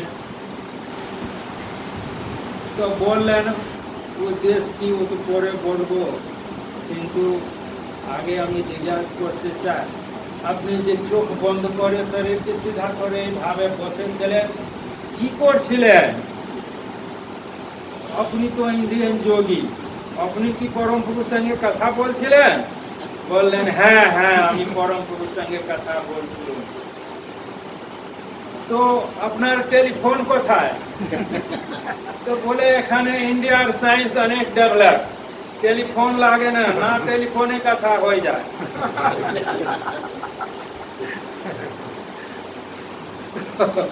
উনি বলেন, তাহলে টাকাও লাগে না? বলে, হ্যাঁ টাকাও লাগে না, টেলিফোন লাগে না, তো টাকা কি করে লাগবে? বলে, বাহ, কিন্তু এখানকার সায়েন্স এত ডেভেলপ আমি জানতাম না। তো আপনি যে কথা বলছিলেন এই টেকনিকটা আমাকে শিখিয়ে দিতে পারেন? বলে, হ্যাঁ হ্যাঁ নিশ্চয় শিখিয়ে দেব। ওর জন্য কি করতে হবে? বলে, বেশি কিছু করতে হবে না, মাত্র এই ওয়াশরুম বা বাথরুম গিয়ে হাত পা মুখ কান ধুয়ে চলে আসতে হবে। তো উনি বাথরুম গিয়ে মুখ কান হাত পা ধুয়ে চলে এলেন। বললেন, বসে পড়ুন আমার সামনে। বাস উনি বসে পড়লেন। বাস ওর দাদা অদ্ভুত দাদা ওনাকে এই টেকনিকটা শিখিয়ে দিলেন কিভাবে পরম পুরুষ সঙ্গে বিনা টাকা খরচ করলে কথা বলা যায়। তার মানে কি হলো? শিক্ষা দিয়ে দিলেন, দীক্ষা দিয়ে দিলেন। এইবার বলুন, এত যে এইগুলো বললুম আমি, এ থেকে আপনারা কি বুঝলেন?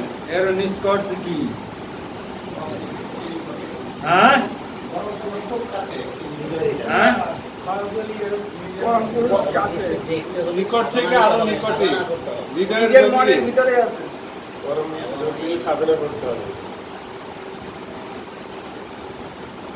তো ঠিকই বলছেন। আচ্ছা যাই হোক, আমি পুরো নিষ্কর্ষ বলে দিই।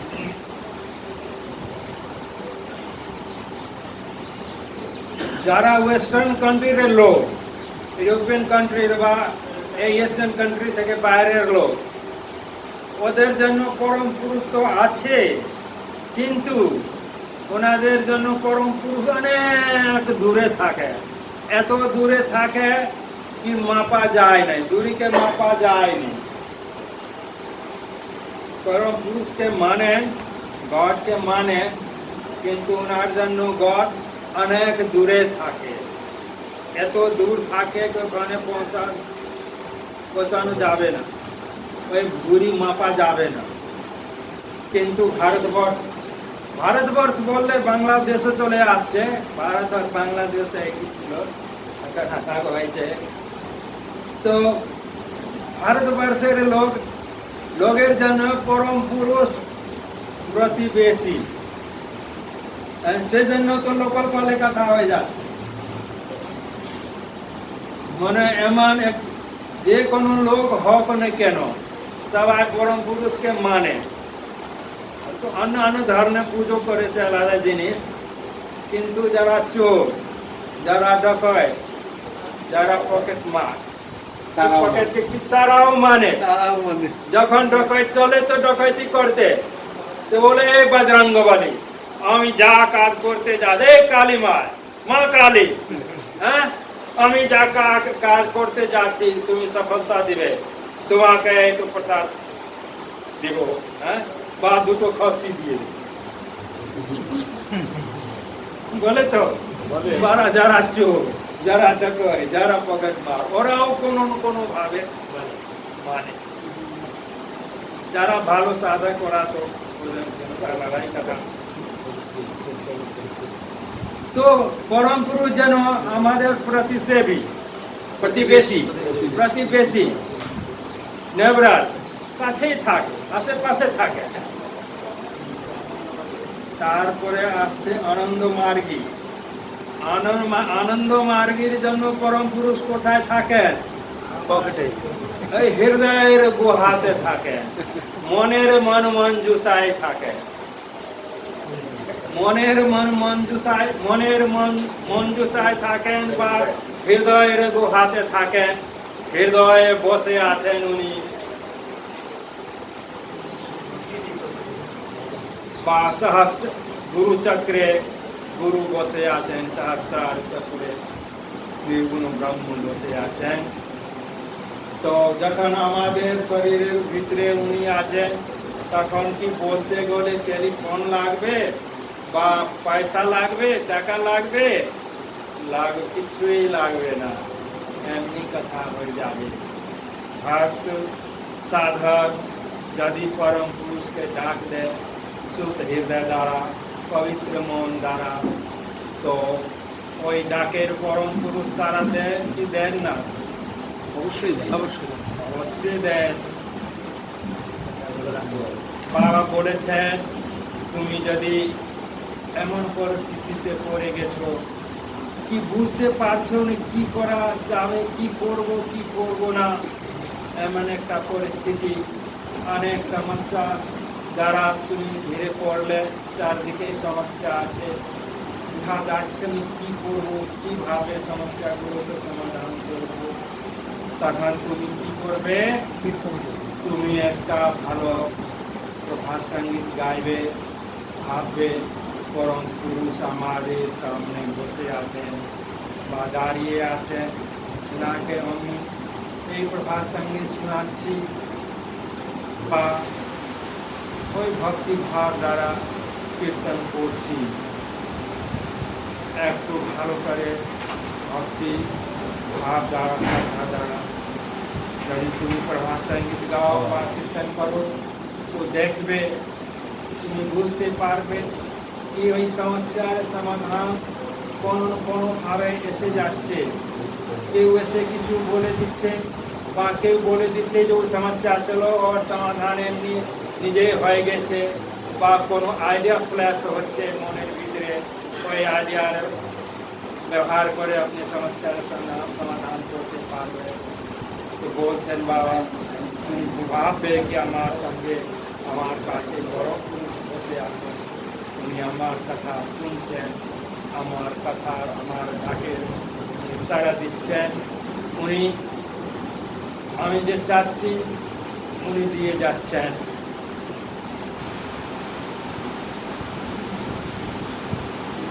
ঠিক আছে, আর বাবার জল করে বলবো ক্লাসকে একটু আর এগিয়ে নিয়ে যায়।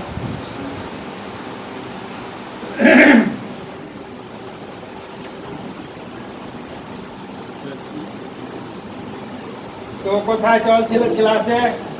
যদৃচ্ছা হয়ে গেছিল।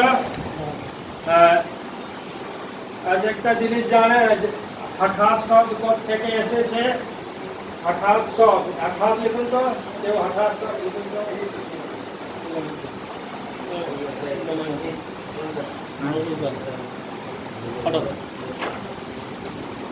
কোথায় উত্তম, কোথায় আর কে লিখছেন? হঠাৎ লিখুন।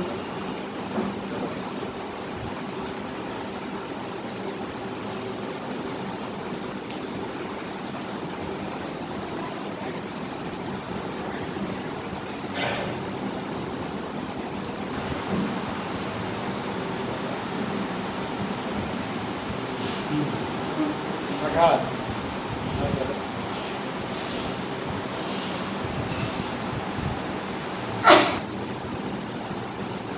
এই আজ্ঞা চক্রের এই বিশুদ্ধ চক্র আছে। এই বিশুদ্ধ চক্রের বীজ মন্ত্র হচ্ছে, যারা থার্ড লেসন নিয়েছেন ওনারা বলতে পারবেন কি হচ্ছে। विशुद्ध चक्रेर बीज मंत्र কেউ থার্ড লেসন নেন নাকি নিয়েছেন শ্লোক আছে বিশুদ্ধ চক্রের শ্লোক মনে আছে মনে রাখুন কিন্তু বীজ মন্ত্র বলতে পারবেন আমার বলতে যাও বলা দেখেন যে বইয়ে লেখা আছে হ্যাঁ হ্যাঁ হ্যাঁ হচ্ছে বিশুদ্ধ চক্রের বীজ মন্ত্র আর মনের বীজ মন্ত্র হচ্ছে ঠ तो ह और ठ दिए हठात शब्द एसेছে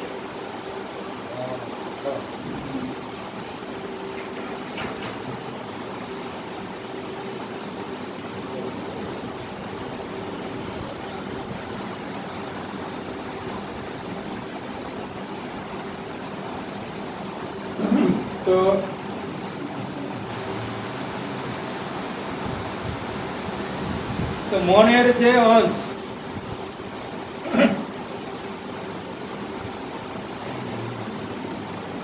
মনের বীজ মন্ত্র হচ্ছে ঠ বিশুদ্ধ চক্রের বীজ মন্ত্র হচ্ছে হ তো মন দ্বারা সব কিছুকে কন্ট্রোল করা যায় মন দ্বারা মানসিক শক্তি দ্বারা ভৌতিক শক্তিকে কন্ট্রোল করা যেতে পারে তো মন দ্বারা শক্তি ভৌতিক শক্তিকে কন্ট্রোল ভৌতিক পদার্থকে কন্ট্রোল করা যায় কিন্তু যখন पदार्थ द्वारा मन के कंट्रोल करार चेष्टा करबे एक बला हवे हट जोग एक बला हवे हट जोग এই জবরদস্তি করে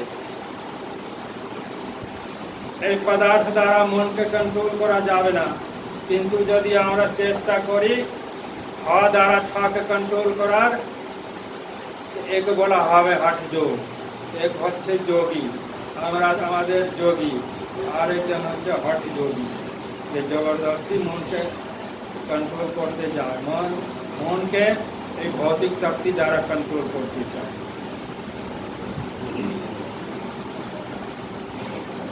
এবার বলছে পঞ্চভূত তো মানুষ খোঁজ করছে পরম পুরুষকে সৃষ্টিকর্তাকে তো উনি ভাবছেন হয়তো এই পঞ্চমহাভূত সৃষ্টির কারণ বা পঞ্চমহাভূত प्रतिसंवेदी पुरुष বা পরম পুরুষ पंचभूत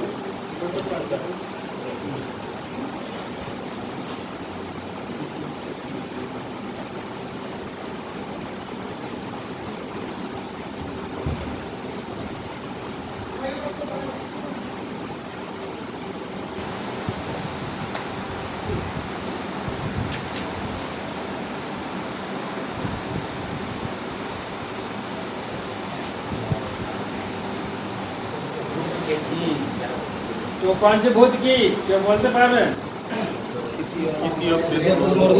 हाँ किसी आप तेज मरुद को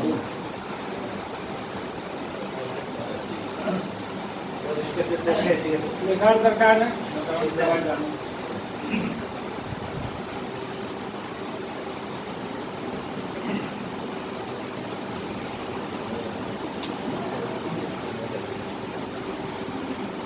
তো এবার আমরা অ্যানালাইসিস করছি বিশ্লেষণ করছি যে পঞ্চভূত সৃষ্টিকর্তা হতে পারে পঞ্চভূত পরম পুরুষ হতে পারে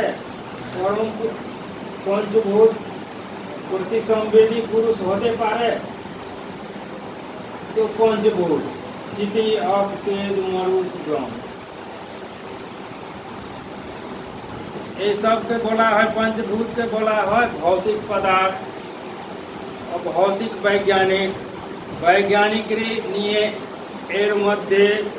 এর মধ্যে কাজ করেন বৈজ্ঞানিকরা এর মধ্যে কাজ করেন এর মধ্যে রিসার্চ করেন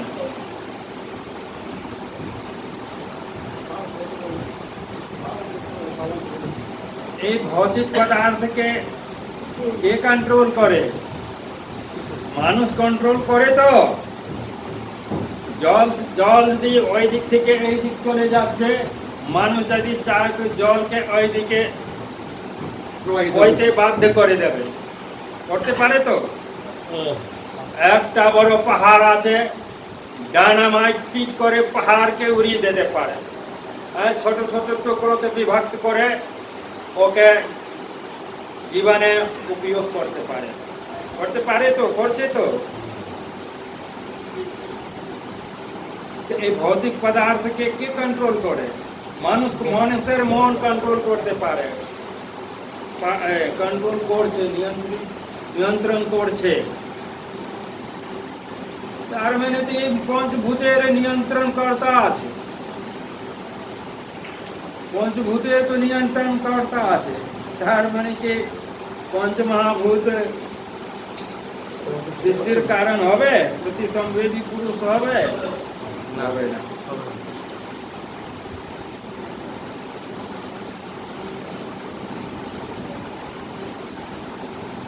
এবার আসে জীবাত্মা। তারপরে রিসার্চ করতে করতে মানুষ ভাবলো হয়তো এই জীবাত্মা দ্বারাই সব কিছু হয়েছে, সৃষ্টি হয়েছে। তো আমরা দেখি এই কথাটা সত্য কি নাই।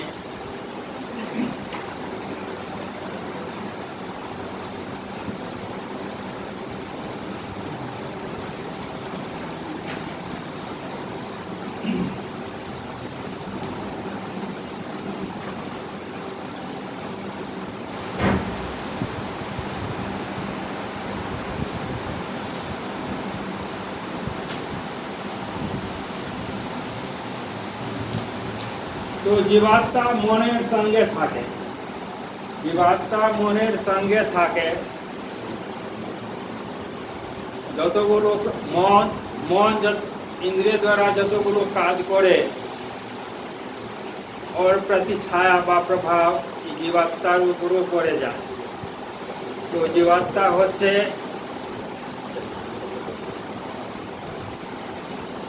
ওই মায় দ্বারা বা কর্ম দ্বারা বা প্রকৃতির গুণ দ্বারা প্রভাবিত হয়ে যায়। যেমন একটা আয়না আছে, একটা আয়নার কাছে একটা গোলাপের লাল ফুল রেখে দিল, তো আয়নাতে কি হয়ে যাবে? আয়না গোলাপের মতো লাল হয়ে যাবে, ওর প্রতিবিম্ব আসবে আয়নাতে, আয়নাও লাল হয়ে যাবে। তো ফুল হলো মন, এই আয়না হলো জীবাত্মা। তো মন যে কাজ দ্বারা প্রভাবিত হয় ওর কিছু প্রভাবটা জীবাত্মার উপর পড়ে যায়, তো জীবাত্মা প্রভাবিত হয়ে যায়। কিন্তু পরম পুরুষ কারো দ্বারা প্রভাবিত হয় না। একটা শ্লোক আছে, कर्म क्लेश विपाकासार परामिष्ट पुरुष विशेषो ईश्वर। ईश्वर के দুটো পরিভাষা আছে। একটা পরিভাষা আছে ঈশতি জহসা ঈশ্বরঃ, ঈশতি জহসা ঈশ্বরঃ মানে হলো কি যিনি পুরো বিশ্ব ব্রহ্মাণ্ডকে কন্ট্রোল করেন, নিয়ন্ত্রিত করেন, উনি হলেন ঈশ্বর। যিনি পুরো বিশ্ব ব্রহ্মাণ্ডকে কন্ট্রোল করেন বা নিয়ন্ত্রিত করেন উনি হলেন ঈশ্বর। ঈশতি জহসা ঈশ্বরঃ। আর একটা পরিভাষা আছে क्लेश कर्म विपाकासाय परामृष्ट पुरुष विशेषो ईश्वर माने परम पुरुष के ईश्वर के যার উপরে কোন কর্ম ক্লেশ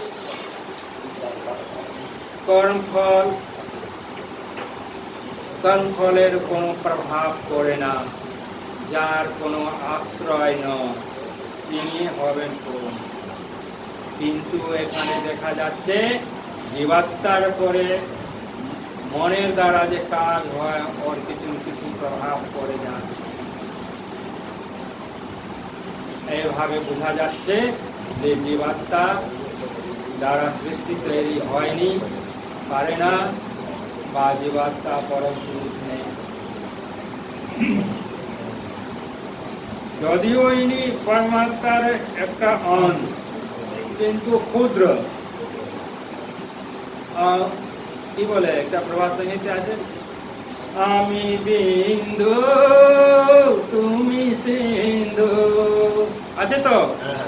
আমি বিন্দু মতো ক্ষুদ্র, এই জীবাত্মা বিন্দু মতে ক্ষুদ্র আর পরমাত্মা সিন্ধু মতে বিরাট।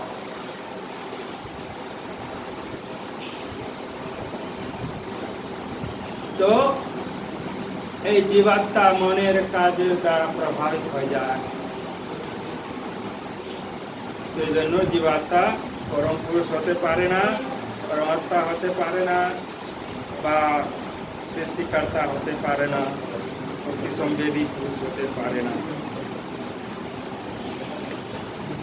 তাহলে এইবার বোঝা যাবে তাহলে পরম পুরুষকে, অতিসংবেদী পুরুষকে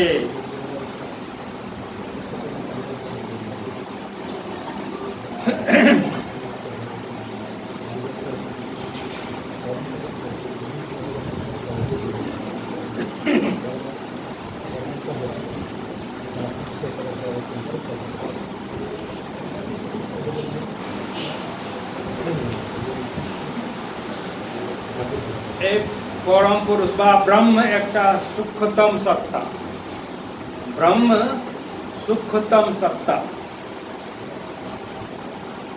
যখন ওর স্থূলীকরণ হতে আরম্ভ হয়, যখন সৃষ্টি আরম্ভ হয় তখন ওর স্থূলীকরণ হতে আরম্ভ।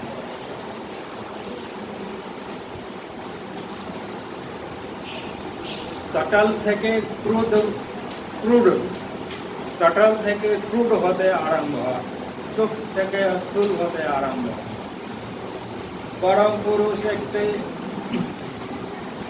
সূক্ষ্মতম সত্তা, আর উনি বিরল।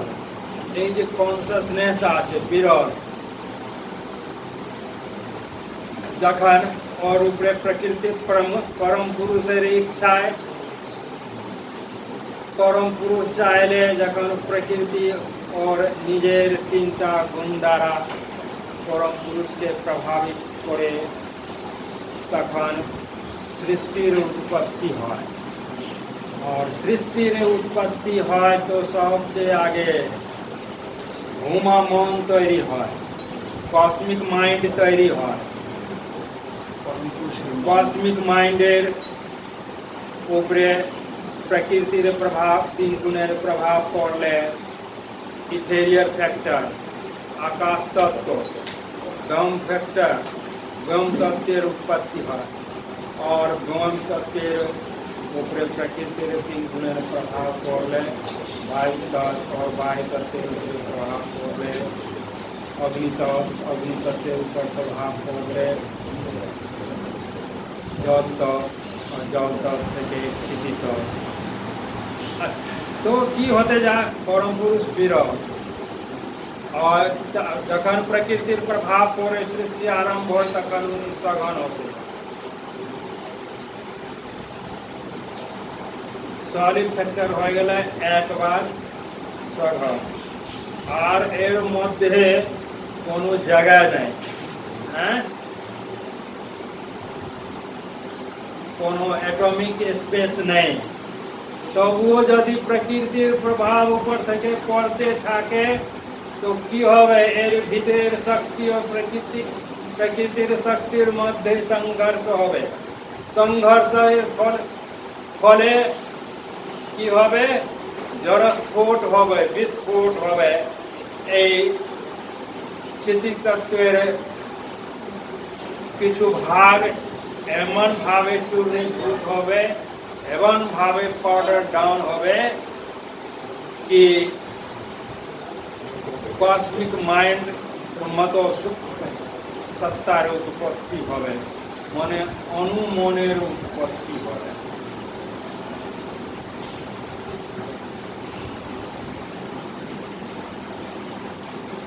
তো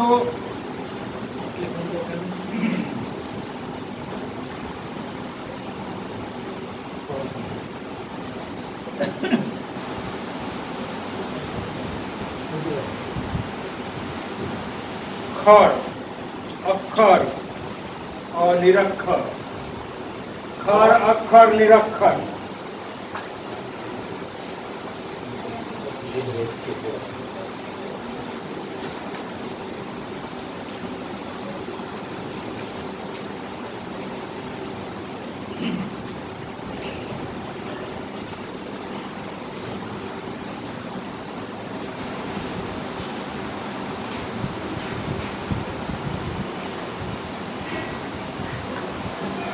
খর, খর মানে যার ক্ষয় হয়, খর মানে যার ক্ষয় হয়।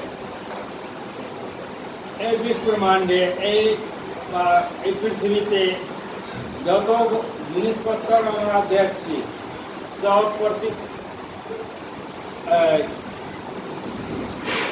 সবার রূপ পরিবর্তিত হতে থাকে, সবার ক্ষয় হতে থাকে।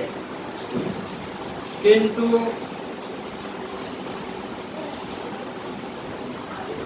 আচ্ছা, তার আগে বুঝতে হবে এই সৃষ্টি কারা করছে। এই অক্ষর সত্তা আর প্রকৃতি। প্রকৃতি পুরুষের আদেশ অনুযায়ী প্রকৃতি কাজ করে। ইচ্ছা হচ্ছে পরম পুরুষের, আদেশ হচ্ছে পরম পুরুষের, কাজ করে প্রকৃতি। কিন্তু পরম পুরুষের ইচ্ছা না থাকলে প্রকৃতি কাজ করবে না, কিছু করবে না। পরম পুরুষের ইচ্ছাতেই এই পৃথিবীতে সৃষ্টি হয়েছে, বিশ্ব ব্রহ্মাণ্ড। তো প্রকৃতি সৃষ্টি করতে থাকে। প্রকৃতির মানে হয়তো ব্যুৎপত্তিগত মিনিং হচ্ছে বা নিষ্পত্তিগত মিনিং হচ্ছে করোতি ইতি প্রকৃতি। করোতি ইতি প্রকৃতি। যিনি প্রকার সৃজন করেন উনি প্রকৃতি। যিনি প্রকার সৃজন করেন, বিভিন্ন ধরনের বস্তু তিনি তৈরি করেন, উনি হচ্ছেন প্রকৃতি। কিন্তু প্রকৃতি শুধু কর্মী, প্রকৃতি শুধু কর্মী, ইনস্ট্রুমেন্টাল কজ। যেন মানে ইনস্ট্রুমেন্ট কাজ করে। মানুষ যদি ইনস্ট্রুমেন্ট দ্বারা কাজ না নেয় তো ইনস্ট্রুমেন্ট কাজ করবে? ইনস্ট্রুমেন্ট কাজ করবে না। তেমনি প্রকৃতি ইনস্ট্রুমেন্ট, পরম পুরুষ এই প্রকৃতি দ্বারা কাজ নিচ্ছেন। তো পরম পুরুষ হচ্ছেন এফিসিয়েন্ট কাজ, আর উনি হচ্ছেন উপাদান, মেটেরিয়াল কাজ। এফিসিয়েন্ট কাজ এন্ড মেটেরিয়াল কাজ। কিন্তু প্রকৃতি মাত্র ইনস্ট্রুমেন্টাল কাজ। প্রকৃতি ইনস্ট্রুমেন্ট। কিন্তু প্রকৃতি প্রকার সৃজন করছেন। এই পরম পুরুষ থেকে কসমিক মাইন্ড তৈরি করলেন, আবার কসমিক মাইন্ড থেকে আকাশ তত্ত্ব, বায়ু তত্ত্ব, অগ্নি তত্ত্ব, জল তত্ত্ব, ক্ষিতি তত্ত্ব, এইসবগুলো করলেন। আবার ক্ষিতি থেকে অনেক জিনিসপত্র তৈরি হচ্ছে। তো উনি যে বস্তু তৈরি করছেন ওই সবগুলো খড়। কিন্তু প্রকৃতির সঙ্গে তো পুরুষও আছেন, উনার ইচ্ছার দ্বারা তো, উনার ইচ্ছা হলে তো প্রকৃতি কাজ করছে। তাহলে পরম পুরুষ সত্তাও এতে লিপ্ত আছে। পুরুষ আর প্রকৃতির দুটো সঙ্গে সঙ্গে সৃষ্টিতে ব্যস্ত আছে। খর আর অক্ষর, এর উপরে একটা আর সত্তা আছে, ওকে বলা হয় নিরক্ষর, নির্গুণ ব্রহ্ম। ওই নির্গুণ ব্রহ্ম থেকে পুরুষ আর প্রকৃতি এসেছে। তো নির্গুণ ব্রহ্ম থেকে পুরুষ আর প্রকৃতি এসেছে, যারা সৃষ্টি কার্যে ব্যস্ত আছেন। নির্গুণ ব্রহ্ম তো কিছু করেননি, ও আছে তাই অবস্থা পড়ে আছে। কিন্তু ওনার থেকে যে প্রকৃতি আর পুরুষ বেরিয়েছে, ওরা সৃষ্টি কার্যে ব্যস্ত আছে। তো নির্গুণ ব্রহ্ম, নিরক্ষর ব্রহ্ম হচ্ছে প্রতিসম্বেদী পুরুষ। ওনার থেকে সব কুছ বেরিয়েছে। পরম নিরক্ষর ব্রহ্ম থেকে পুরুষ প্রকৃতি। নিরক্ষর ব্রহ্মতে পুরুষ প্রকৃতি কিভাবে আছে? অবিনাভাবে আছেন, এমন ভাবে আছেন কি ওকে আলাদা করা যাবে না। প্রকৃতি পুরুষের সঙ্গে মিশে গেছেন, কিন্তু যখন পুরুষ সত্তা জাগ্রত অবস্থাতে আসে, প্রকৃতি তাকে আদেশ দিয়ে উনি ভেবেছেন আমি একাই কি করে থাকবো, একাই কি থাকা যায়? একজন মানুষকে যদি একটা রুমে বন্ধ করা হয়, রুম বন্ধ করে দেওয়া হবে, আর ওর কাছ থেকে মোবাইল নিয়ে নেওয়া হবে, তো মানুষ একলা কতক্ষণ রুমে থাকতে পারবে? হ্যাঁ, মন লাগবে না, ছটফট করবে, বেরাবার জন্য ছটফট করবে, তখন হাল্লা করবে, রুম করো। তো পরম পুরুষ একাই ছিলেন, উনি ভাবছিলেন আমি কাকে বোকা দেব, হ্যাঁ, কাকে ভালোবাসবো, কাকে পিটাবো, হ্যাঁ, কার সঙ্গে খেলাধুলা করবো, তো এই কোনো লোক নেই।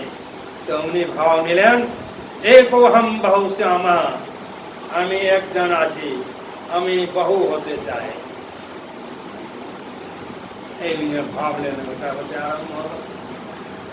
যাই হোক, তো খর অক্ষর নিরক্ষর, খর মানে যা ক্ষয় হয়েছে, অক্ষর মানে পুরুষ সত্তা, তিনি উনিও প্রকৃতির সঙ্গে সৃষ্টি কার্যে ব্যস্ত আছেন, মানে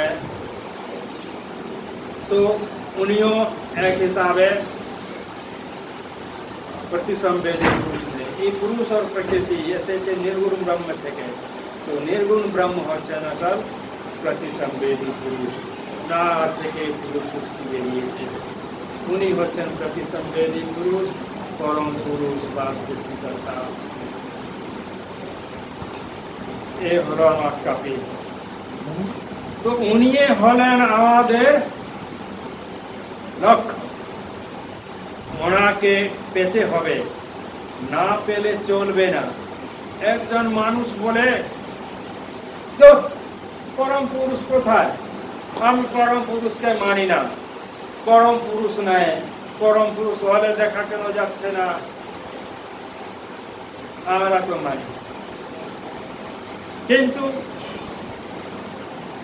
ওরাও পরম পুরুষকে পাওয়ার জন্য ব্যস্ত আছে জীবনে, ওরা বুঝতে পারেনি, কিন্তু ওরা পরম পুরুষকে পাওয়ার জন্য ব্যস্ত আছে। এই কথা তো বুঝছেন কি একে এক্সপ্লেন করতে হবে? আমি এক্সপ্লেন করে দিচ্ছি যদি কেউ না বুঝতে পারে। মানুষ কাজ করছে, কেন কাজ করছে, কিসের জন্য কাজ করছে? ভাবছে কাজ করলে টাকা পাবো, আর টাকা পেলে কি হবে, সুখ সুবিধা সন্তুষ্টি পাবো, তাই না? কিন্তু যত টাকা পাচ্ছে ওর মধ্যে সন্তুষ্ট হতে পারছে না, ভাবছে আর টাকা হলে ভালো হতো, তো আর পাচ্ছে, ওর চেয়েও অনেক লোক আছে যে ওর চেয়েও অনেক বেশি পাচ্ছে, ওরা কি সন্তুষ্ট হয়ে গেছে? ওরাও সন্তুষ্ট হয় না, ওরাও আর চায়। যে মানুষ মাসে কোটি কোটি টাকা কামায়, আর্ন করে, ওরা কি সন্তুষ্ট আছে? ওরাও সন্তুষ্ট নেই, এই ধরতিতে কেউ সন্তুষ্ট নেই, সবাই আর চায়, আর চায়, আর চায়, আর চায়। তো আর চায়, আর চায়, আর চায় মানে কি? ও আনলিমিটেড সম্পদ চাচ্ছে। যদি অনেস্টি দ্বারা কাজ করতে গেলে সন্তুষ্ট হতে পারছে না, তখন ও ভাবছে কি আমরা ডকাইতি করব। এই অনেস্টি কাজ করলে বেশি সুখ সুবিধা পাওয়া যাচ্ছে না, সন্তুষ্ট হচ্ছি না, বলছে আমি ব্যাংকে ডকাইতি করব, হ্যাঁ, তোর সঙ্গে কত কোটি টাকা পেয়ে যাব। কিন্তু চাইলে ডকাইতি করতে পারে, করে তো অনেক বারে তো করে, কিন্তু ডকাইতি করে কি সন্তুষ্ট হয়ে যায়? তো ওরা কি চাচ্ছে? এইভাবে অ্যানালাইসিস করে দেখা যাচ্ছে প্রত্যেক মানুষ ইনফাইনাইট চাচ্ছে, আনলিমিটেড চাচ্ছে, এই সসীম মানুষ অসীম চাচ্ছে। কিন্তু খুঁজছে কোথায়? সসীমের মধ্যে অসীমের খোঁজ করছে, তো পাবে কোথায়? সসীমের মধ্যে অসীমের খোঁজ করছে। এই পৃথিবীটা সসীম কি অসীম? সসীম। সসীম। আর আমরা যে ধন সম্পদ পাই কোত্থেকে পাই? পৃথিবী থেকে, মধ্যে তো পৃথিবী থেকে তো খোঁজ করছে মানুষ সসীমে। আর কি খোঁজ করছে? অসীম।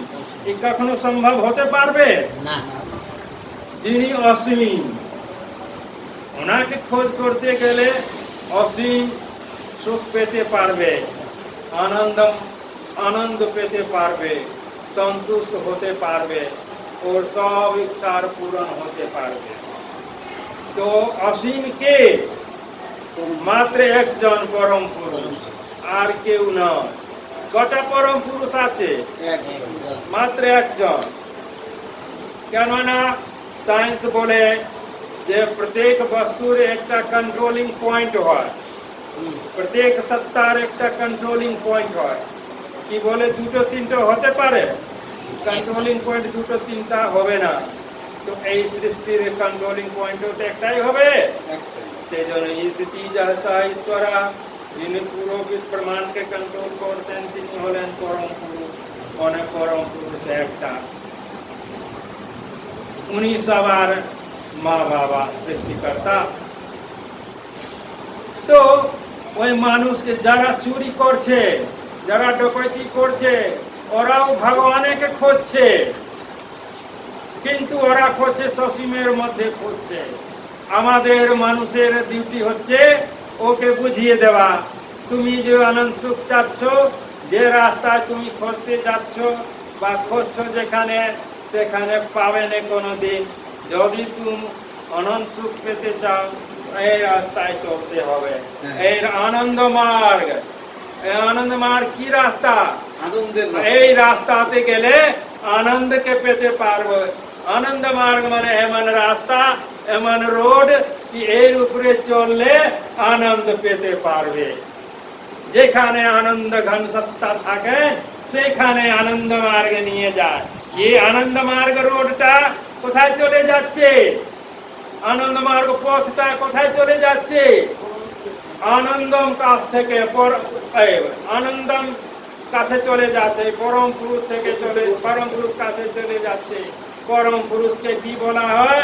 আনন্দ ঘন সত্তা। এই যে আনন্দের অনুভূতি প্রাপ্ত করে মানুষ, ও আনন্দ থেকে আসে? পরম পুরুষ থেকে আসে। পরম পুরুষকে একটা কাজ হচ্ছে সবকে আনন্দিত করা। তো পরম পুরুষকে বলা হয় সচ্চিদানন্দ, সচ্চিত আনন্দ। উনি সৎ, উনার পরিবর্তন হয় না, সব সময় থাকেন, সব সময় থাকবেন। চিত্ত মানে চিতি সত্তা, কনসাসনেস, বা চিতি মানে শিব, শিব মানে যে জিনিস দ্বারা পরম পুরুষ তৈরি আছেন, ওই জিনিস সৎচিত আনন্দ। আর উনি আনন্দ ঘন সত্তা, আনন্দ মানে ভরা আছে। একটা কোশ্চেন জিজ্ঞাসা করছি, অনন্ত, অনন্ত শব্দ হয় ম্যাথমেটিক্সে, অনন্ত শব্দ এসেছে, আসে তো? অসীম। আসে। তো অনন্ত মাইনাস অনন্ত ইকুয়াল টু অনন্ত। অনন্ত প্লাস অনন্ত ইকুয়াল টু অনন্ত ডিভাইডেড বাই অনন্ত ইকুয়াল টু অনন্ত মাল্টিপ্লাই বাই অনন্ত ইকুয়াল টু অনন্ত। এমন একটা ম্যাজিক্যাল ডিজিট আছে অনন্ত। ম্যাথমেটিক্সের নিয়ম ভেঙে দেয়। হ্যাঁ, সাধারণ হিসাবে ম্যাথমেটিক্স কি বলে? 1 + 1 = 2, 2 - 1 = 1, 1 × 1 = 1, 1 / 1 = কিন্তু আনলিমিটেড সঙ্গে এগুলো, এই সিস্টেম কাজ করে না। যা কিছু করুন অনন্ত থেকে, অনন্ত নেওয়া হোক তো অনন্তে বাঁচবে। অনন্তই থেকে যায়। একটা শ্লোক আছে না, পূর্ণমিদম পূর্ণামিদম তো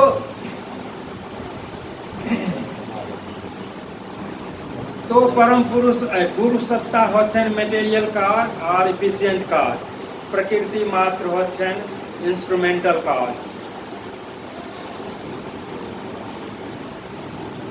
তো বলে দিলাম নিরক্ষর যে আছেন সব বলে দিল। নিরক্ষর হলেন প্রতিসংবেদী, নিরক্ষর ব্রহ্ম প্রতিসংবেদী পুরুষ। নার থেকেই সব কিছু খাওয়ার অক্ষর অপূর্ব সৃষ্টি বেরিয়েছে, কসমিক মাইন্ড বেরিয়েছে। এটা আমাদের সাবজেক্ট হলো। উনি হলেন আমাদের লক্ষ্য। ওনাকে কিভাবে পেতে হবে? তো ওনাকে সবাই চায় কি আমি বলি তুমি চাও? সবাই চাচ্ছে তো, সবাই উনিকে চাচ্ছে। সেই জন্য বাবা বললেন কি সব মানুষের ধর্ম এক। সব মানুষ কি চাচ্ছে? পরম পুরুষকে। পরম পুরুষ ধর্ম মানে কি? ধারণ করা। ধর্ম শব্দ মানে হচ্ছে স্বভাব, প্রকৃতি। ধর্ম মানে ক্যারেক্টারিস্টিক। আগুনের ধর্ম কি? আগুনের স্বভাব কি? পুড়িয়ে দেওয়া। সব যে কোনো আগুন হোক না কেন, ওর কি গুণ, ওর কি ধর্ম? পুড়িয়ে দেওয়া। ওর উপরে কোনো জিনিসকে রাখলে পুড়িয়ে দেবে। আর সব মানুষের ধর্মে কি করে? সব মানুষ কি চায়? সবাই কি চায়? পরম পুরুষকে চায়। তার মানে সব মানুষের একটা বিশেষতা হলো, একটা স্বভাব হলো, একটা ধর্ম হলো পরম পুরুষকে পাওয়া। ওই মানুষ নিজেকে হিন্দু বলুক বা মুসলিম বলুক বা শিখ বলুক বা ইসাই বলুক বা বৌদ্ধিস্ট বলুক, স্ত্রী হোক বা পুরুষ, বাচ্চা হোক কি বুড়ো মানুষ, ইন্ডিয়ান হোক কি বাংলাদেশি হোক, আমেরিকান হোক কি ইংলিশ কুকুর হোক, এই হ্যাঁ দলাই লামা হোক, হ্যাঁ এই প্ল্যানেটের মানুষ হোক কি কোনো অন্য প্ল্যানেটের মানুষ হোক, সব মানুষের তো মাত্র আনন্দ মার্গ একটা ধর্মীয় সংস্থা। আনন্দ মার্গে ধর্ম আছে, আর সব যে সংস্থা আছে সে মতবাদ, সে হচ্ছে রিলিজন। ধর্ম শব্দের ইংলিশ কোনো শব্দ, ইংরেজিতে কোনো শব্দ নেই। রিলিজন মানে হচ্ছে মতবাদ, সম্প্রদায়। তো ওনার কি করে পেতে হবে? সাধনা করতে হবে, ভক্তি করতে হবে, হ্যাঁ ভক্তি করতে হবে, সেবা করতে হবে, সাধনা করতে হবে, পরম পুরুষকে খুশ করার চেষ্টা করতে হবে। তখন পরম পুরুষের কৃপা হবে। ওই কৃপা দ্বারা আমরা পরম পুরুষ কি সত্তা বুঝতে পারবো, অনুভব করতে পারবো। বলা হচ্ছে ভক্তি ভগবদ সেবা, ভক্তি প্রেম স্বরূপিণী, ভক্তিরানন্দ রূপা চ, ভক্তি ভক্তস্য জীবনম। ভক্তি ভক্তের জন্য সব কিছু। ভক্তি হচ্ছে ভক্তের জীবন। ভক্তি ভগবত সেবা, ভগবানকে সেবা করা। এই ভগবানের সৃষ্টি হচ্ছে, এই সৃষ্টিকে সেবা করলে ভগবানের সেবা হয়ে যাবে। ভগবান নিজে তো কখনো কখনো আসেন, এই ডাইরেক্ট সেবা করতে করার সুযোগ তো খুব কম মানুষ অনেক দিন পর পর পায়। যখন উনি মানুষ হয়ে পৃথিবীতে আসেন তখন ওরা ডাইরেক্ট সেবা মেসাজ করে বা অন্য ধরনের সেবা করা হতে পারে। তো ভক্তি দ্বারা, সাধনা দ্বারা, সেবা দ্বারা, সাক্রিফাই দ্বারা পরম পুরুষকে পেতে পারি। সেই জন্য সবার কর্তব্য হচ্ছে, সব মানুষের কর্তব্য হচ্ছে, ধর্ম হচ্ছে সাধনা করা। যারা সাধনা করতে পারে না, করছে না, ওরা মানুষ বলতে পারে না কি আমি মানুষ, উনি তো অন্য জীবের মতো। তো আর লাস্টে একটা হ্যাঁ কোশ্চেন আমার একটা কোশ্চেন। আপনি বলে গেছেন দাদা যে অন্য প্ল্যানেটে বা অন্য গ্রহেও আনন্দমার্গ আছে, সেটা বাবাও বিভিন্ন সময় বলে গেছেন যে এই গ্রহের মানুষ থেকেও অনেক উন্নত মানুষ অন্য গ্রহে উন্নত আছে। অনুন্নত দুই আছে। তো অন্য গ্রহে যে আনন্দমার্গ আছে এটা আমরা কিভাবে বুঝবো যে আমাদের কোনো এরকম সোর্স আছে কিনা যে এর কোনো ইনফরমেশন আছে কিনা? বা পরবর্তী ক্লাসে বলবো। আচ্ছা, থ্যাংক ইউ। বিকালের যে ক্লাস হবে